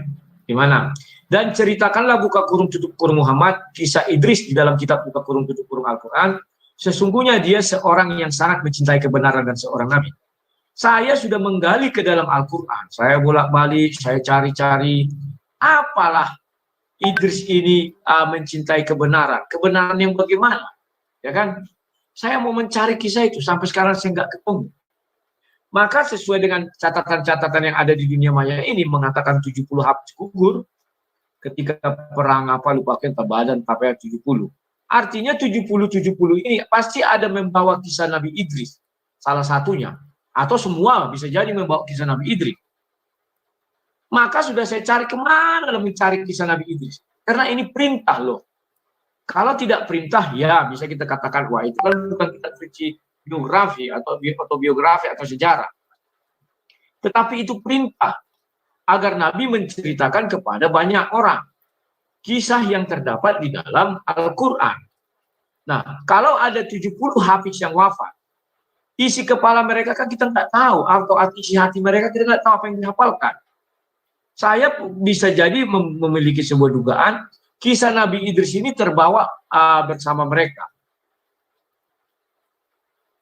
Kita nggak tahu. Dan faktanya sekarang kalau kita lihat, banyak kisah Nabi Idris itu di Wikipedia. Sekarang kitab suci umat Islam Wikipedia apa Al-Quran? Karena perintah itu harus yang terdapat di dalam Al-Quran mengenai sifatnya Nabi Muhammad yang apa tadi, yang solehnya atau apa itu. Tidak boleh dari Wikipedia. Itu. Silakan. Oke, Bang Rudi, ini sebentar sebelum ke Bang Yusuf, ini Tuan Moto dari tadi Raizen katanya udah pegel. Nah, nanti setelah Tuan Moto baru lanjut ke Bang Yusuf, nggak apa-apa ya? Ya. Bang Yusuf, Bang Faisal. Saya izin sholat maghrib dulu ya. Ya, silakan. Oke, sebentar kita bergantian sholatnya ya, Bang Faisal ya. Tuan Moto silakan. Halo, Tuan Moto. Anjing Moto. Mungkin lagi bergantian sholat juga sebentar. Atau ada teman-teman Muslim yang lain yang sudah sholat, siapa ini yang mau jawab dulu?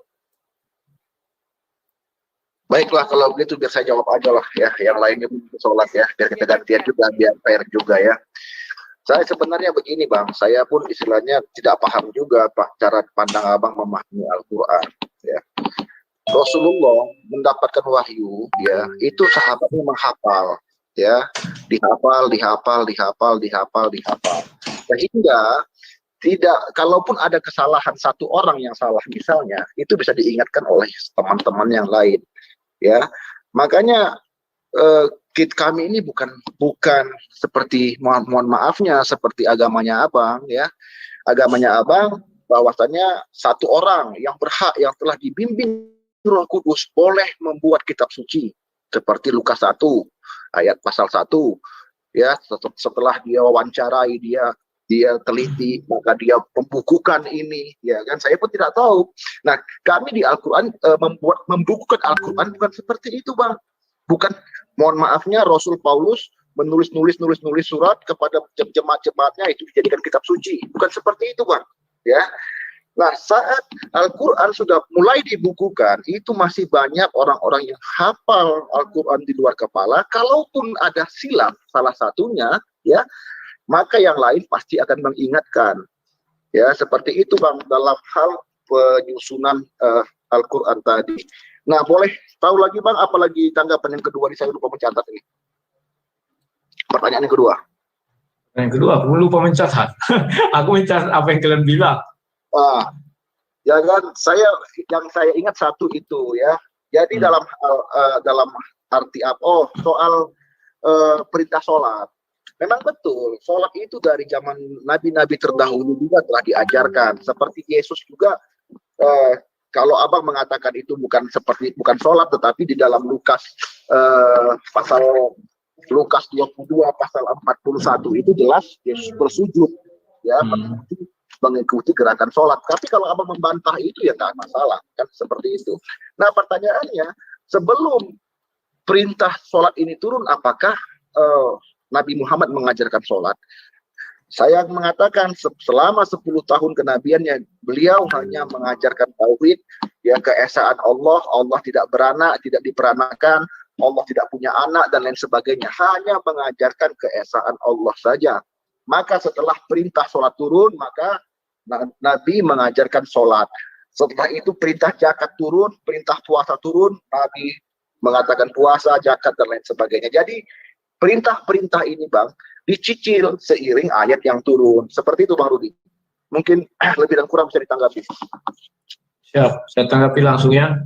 Saya tertarik mengenai yang tadi itu, bahwa Nabi Muhammad dapat wahyu atau dapat firman Allah langsung mengucapkan. Maka para sahabat menghafalkan. Kalau salah-salah diingatkan. Jadi dari kalimat itu saja ada kalimat namanya salah. Artinya kemungkinan salah sangat besar. Dan ketika Zaid mengumpulkan Hafiz itu, apakah semuanya hadir? Kan tidak. Jadi yang mana yang bisa menunjukkan salah, yang mana yang tidak menunjukkan salah. Dan apakah ketika Hafiz-Hafiz ini menghafal, surah 1 sampai surah 114, kan itu pertanyaannya. Kalau ada hafiz yang menghafal surah 1 sampai surah 114, Nabi Muhammad saja menjelaskan dalam hadis bahwa pernah beliau lupa ketika ada orang membaca Al-Quran, beliau mendengar, wah ini untung si fulan ini mengingatkan, kan demikian ya. Nabi saja bisa lupa. Bahkan ketika sholat pun ada hadisnya, kalau aku lupa ingatkan, kata Nabi kan. Nah, pertanyaan saya, ketika Nabi menyampaikan isi Al-Quran, apakah Nabi Muhammad berkata kepada apa namanya dia, tunggu, kepada sahabat-sahabat misalnya, surah Al-Baqarah 1, apakah demikian? Ini sangat penting, karena yang menentukan surat-surat itu siapa? Misalnya Nabi berbicara sama para sahabat, surah Al-Baqarah ayat 1, apakah demikian? Surah Maryam ayat 1, apakah demikian? Kan itu menjadi pertimbangan bagi kita. Atau siapa yang membuat surah-surah ini? Kalau orang lain yang membuat surah-surah ini bukan dari Nabi, artinya di situ jelas kita lihat campur tangan manusia sangat kuat. Itulah sebabnya kami dari Kristen mengatakan kitab suci kami diilhami Allah. Artinya dalam penulisan selalu didampingi oleh Roh Kudus. Andai kata ayat seperti itu ada dalam Al-Quran, kami tidak mempermasalahkan karena itu iman kalian. Maka kalau orang bertanya, Injil Matius, ya karena Matius yang nulis, maka ditulislah nama Injil Matius. Apakah Yesus berfirman, Injil Matius? Ya jelas tidak. Karena kami sudah meyakini bahwa ucapan Yesus itu adalah firman Allah. Murid-murid mengikuti dan yang menuliskan isi ucapan Yesus itu yang dituliskan. Penulisnya itulah dinamakan nama ayatnya. Sama dengan Nabi Yesaya. Penulisnya Yesaya, maka dikatakanlah kitab Yesaya. Nah, yang menjadi pertanyaan saya berbeda dengan Islam. Islam itu kan dihafalkan. Sumbernya satu dari Nabi Muhammad. Apa yang diucapkan Nabi Muhammad itu yang ditulis para sahabat yang dihafalkan. Maka sudah pasti Nabi Muhammad akan berkata, Al-Baqarah 1, Al-Baqarah ayat 2, Al-Baqarah ayat 3, misalnya begitu. Dan yang paling membuat kita lagi agak heran, apakah Nabi Muhammad berkata, surah 2 itu, karena itu sudah terjadi lama sekali. Itu yang bisa saya sampaikan ya. Mengenai gerakan sholat dan bahwa Nabi Muhammad tidak sholat selama 10 tahun, saya juga percaya. Jangan panjang-panjang Bang, satu-satu dulu biar kita bahas, karena ini yang lain lagi sholat ini soalnya. Oke, silakan. Itu aja yang buat mengenai ayat tadi. Dalam artian begini Bang ya, seperti yang saya bilang ya, itu Al-Quran turunnya ayat per ayat, bukan surat per surat. Nah, yang menamakan surat itu siapa? Ya Rasulullah sendiri ya, dengan bimbingan daripada Jibril ya. Abang boleh mengatakan, oh kitab kami ditulis oleh orang-orang dengan bimbingan Roh Kudus. Kami juga boleh mengatakan bahwasanya penamaan kitab suci Al-Quran itu ialah yang dibuat oleh baginda Rasulullah SAW ya. Tapi udahlah, pada intinya ya, bagi kami itu Al-Quran itu sebuah keajaiban, karena sampai sekarang pun saya tidak bisa bahasa Arab, tetapi alhamdulillah saya ada beberapa hafal dalam ayat-ayat di Al-Quran. Walaupun saya tidak mengerti bahasa Arab, itu merupakan sebuah keajaiban bagi saya sendiri ya. Nah, soal masalah kalau salah, saya bukan berandai-andai istilahnya kalau salah, ingat dia lupa ingatan atau bagaimana. Mereka kan saling mengingatkan. Jadi di dalam untuk menyusun sebuah mushaf Al-Quran itu dibentuklah panitianya. Panitia dibentuk oleh Abu Bakar As-Siddiq setelah baginda Rasulullah wafat. Jadi dibukukan ya, itu dengan membentuk panitia. Jadi masing-masing mereka yang telah hafal, karena kami ini Bang, orang Islam ini setiap hari baca Al-Quran. Sholat kami pun sholat Al-Quran. Jadi kecil kemungkinan kami itu salah kutip. Berbeda, mohon maaf, dengan Alkitabnya Abang, berbeda sekali. Alkitabnya Abang ditulis oleh orang-orang yang kata Abang dengan bimbingan Roh Kudus. Tetapi kalau kita boleh fair, yang kitab yang dibimbing oleh Roh Kudus itu kenapa saling kontradiksi? Tapi nanti kita bahas di sesi yang lain. Di antara Matius, di antara Lukas dan lain-lainnya itu kontradiksi. Apakah Roh Kudus dengan bimbingan Roh Kudus bisa kontradiksi? Ya, silakan Bang. Oke. Kalau kita mengatakan kontradiksi di dalam Bible itu tidak ada. Hanya pemahaman kita aja yang nggak sampai ke sana. Dan sudah banyak ayat yang saya buktikan tidak kontradiksi. Dan kalau di dalam Al-Quran memang nggak ada kontradiksi. Kalian akan juga mengatakan, ya karena kalian tidak paham bahasa asli. Begini Bogono, ya itulah yang terjadi. Ya. Sekarang, kalau yang menamai adalah Nabi, dan itu di bawah bimbingan Jibril. Kenapa penulisan tidak dibimbing oleh Jibril? Saya tidak pernah melihat di situ dikatakan dibimbing oleh Jibril. Dan dalam penulisannya, Nabi memang pelafalannya, apakah Nabi berkata, Al-Baqarah 1, terus penyusunan, surah pertama apa, surah kedua apa. Karena faktanya, ikro katanya, sesuai Bukhari 3, itu bukan surah 1, tetapi surah 96 kalau nggak salah saya, 96-95. Ya, 96. 5 ayat, ya 96. Itu 5 ayat pertama bukan di surah 1. Bisa saya sholat dulu ya? Boleh, silakan. Dulu ya. Silakan. Ini masih banyak kok yang enggak. Ya. Oke, saya dengarkan. Ya, surah itu bukan dari surah 1, tapi dari surah 96. Bacalah. Yang sangat menakjubkan itu surah yang pertama difirmankan itu adalah surat 96 ayat 1 sampai 5. Ayat 6 kapan itu difirmankan? Nah, dari sini saja sudah jelas harusnya seluruh surah 96 itulah firman Allah pertama. Tetapi faktanya hanya diakui 1 sampai 5. Yang 6 kapan difirmankan? Jadi jelas di sini bahwa hafiz-hafiz itu pun tidak tahu urutan-urutan. Penting mereka mengucapkan, bahkan urutan pertama pun ikro enggak tahu. Sampai muncul hadis. Di hadis lah baru dikatakan ikro. Nah, dan di hadis itu jelas dikatakan apa? Surah Sahih Bukhari ayat 3, di situ mengenai turunnya Al-Quran itu, perawinya 6. Ya, satu sumber dan akhirnya sama. Tetapi di 64, 67, 64 gitu ya, lupa ya, nanti kita lihat. Itu 11. Yang 5 lagi dari mana? Dan uniknya, sumbernya sama dengan Aisyah, dan perawi terakhir, orang yang terakhir mengucap sama. Tetapi isinya berbeda. Dari situ saja sudah dapat kita ambil kenyataan bahwa manusia, sekalipun orangnya sama, isi pembicaraannya pasti berbeda kalau diucapkan lebih dari sekali. Loh, kok bisa begitu? Oke, kita bukakan. Saya hadis Bukhari 3 ya. Mudah-mudahan ini sudah ada ya, mudah-mudahan. Nah, Bukhari 3 ini dijelaskan urutan-urutan apanya ya, rawinya. Telah menceritakan kepada kami Yahya bin Bukair berkata, telah menceritakan kepada kami Al-Laits dari Ukail, dari Ibnu Syihab, dari Urwah bin Zubair, dari Aisyah, kaum ibu mukmin, bahwasanya ia berkata, ya ini ada 6. Sudah? Berarti yang pertama Aisyah, yang terakhir Yahya bin Bukair. Maka kita merujuk ke hadis yang penguatnya itu. Hadis ini memiliki penguat sebagai berikut, dari 64, 67 atau 45, 72 ya, bebas saja. Ada 2 nih, saya Bukhari juga.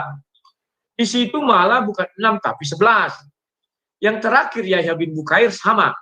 Telah menceritakan kami Al-Laits sama, dari Ukail sama, dari Ibnu Syihab dan berbeda. Dalam riwayat lain, dan telah ceritakan kepada Said bin Marwah, telah menceritakan kepada Muhammad bin Abdul Aziz bin Abu Risma, dan mengabarkan kepada kami Abu Salih Salmawaih. Ia berkata telah menceritakan kepada Abdullah dari Yunus bin Yazid. Ia berkata telah mengabarkan kepadaku Ibnu Syihab bahwa Urwah bin Zubair telah mengabarkan kepadanya bahwa Aisyah, sama ya, akhirnya akhir dan pertamanya sama Aisyah. Tetapi isinya jauh beda. Ya. Di Sahih Bukhari 3 tidak ada dikatakan ikro. Di Sahih Bukhari yang 4572 di sini jelas dikatakan ikro. Bismika lazi, ada ya. Jadi di situ sudah terdapat namanya perbedaan. Hal ini adalah fakta bahwa manusia yang sama dalam berucap lebih dari sekali sangat-sangat mungkin berbeda ucapannya, kekeliruan. Pertanyaannya berikutnya, siapa yang mengingatkan? Apakah Hafiz itu menghafal setiap kepala hafiz menghafal surah 1 sampai surah 114, atau kita mau jujur, ada yang belum masuk surah itu karena 70 hafiz wafat di medan perang. Oke, silakan. Wah, semua pada sholat. Apa-apa, aku sendiri sini.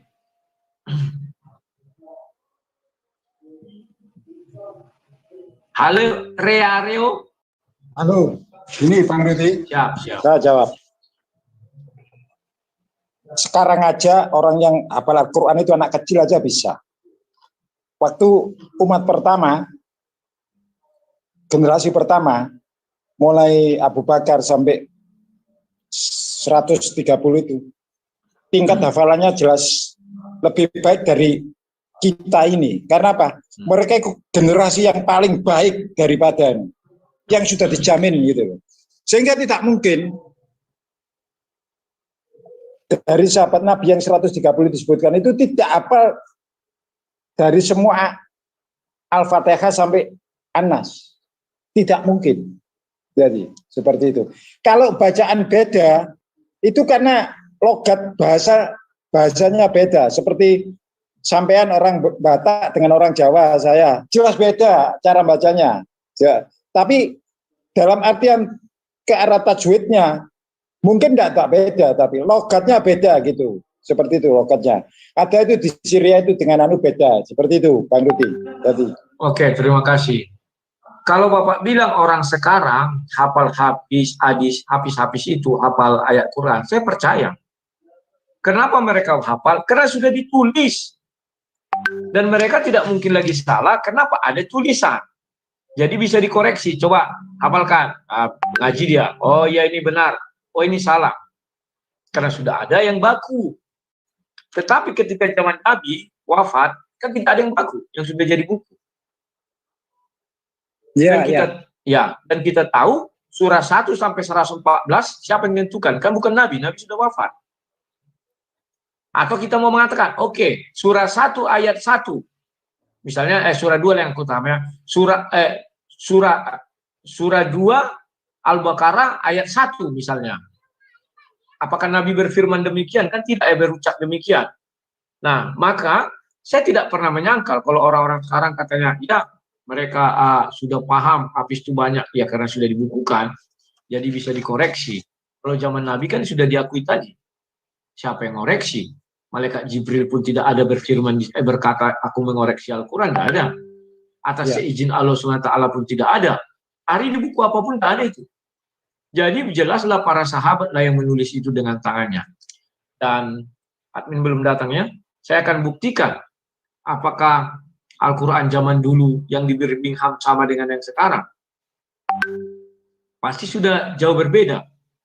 Si Goldian mengatakan Al-Quran zaman dulu tidak mengenal tanda baca. Yang sekarang sudah ada tanda baca. Artinya sudah terjemah tambahan manusia. Kan itu aja, nggak rumit kita memikirkannya. Pak Reareo, saya mohon maaf sekali karena saya sudah lapar ini Pak. Saya ada asam lambung. Nah, kawan-kawan, itulah perdebatan tadi dan saya sudah mohon izin karena ada asam lambungnya. Jangan jadi bilang nanti lari segala macam ya. Dan kalian lihat kan bagaimana kan mereka sendiri yang bingung terhadap kitabnya. Tetapi ya sudahlah, itu hak mereka, urusan mereka. Dan mereka tadi bilang, ya dari mana kamu tahu gini-gini? Besok kita bahas. Ya kawan-kawan, saya tetap mengajari kalian kawan-kawan dimanapun kalian berada. Nanti kalau bertemu hal seperti itu, apa yang sudah saya ajarkan kepada kalian, lawan seperti itu. Karena tadi siang ada dari Nias, saudara kita, bertelepon, bukan dari Nias, dia orang Nias, mungkin dari Nias ya. Begitu dia bilang, saya pernah duduk di warung kopi orang Aceh. Kita kayak mana ceritanya jadi debat agama kami. Semua yang saya ajarkan, ku bal-bali dia, ku hajar katanya. Sampai bingung-bingung dia katanya. Ya begitu kawannya, sudah saatnya kita jadi pelaku firman. Katakan kiri kanan, muka belakang dan sebagainya. Kawan-kawan, aku izin makan dulu. Nanti kita ketemu lagi dan percayalah inilah debat paling santun, sopan dan slow selama saya debat ya. Tidak ada emosi, tidak ada apa, semua berurutan. Artinya mereka makin dewasa untuk berbeda pandangan. Tetapi itu kan hanya di roomnya kalau ada saya, bangga-bangga. Enggak betul. Kalau tempat yang lain pasti ribut itu kawan-kawannya. Karena saya sudah buat perjanjian, siapa ribut langsung keluar aku. Oke, sekian dan terima kasih. Sampai jumpa, salam Sang Debaters. Tetap setia kepada Tuhan kita Yesus Kristus. Yang bisa menyelamatkan kau ke surga hanya orang yang tidak berdosa. Hanya yang sesuatu Tuhan yang bisa menyelamatkan kau ke surga. Orang pendosa tak bisa membawa orang ke surga. Dia aja berdosa. Salam Sang Debaters.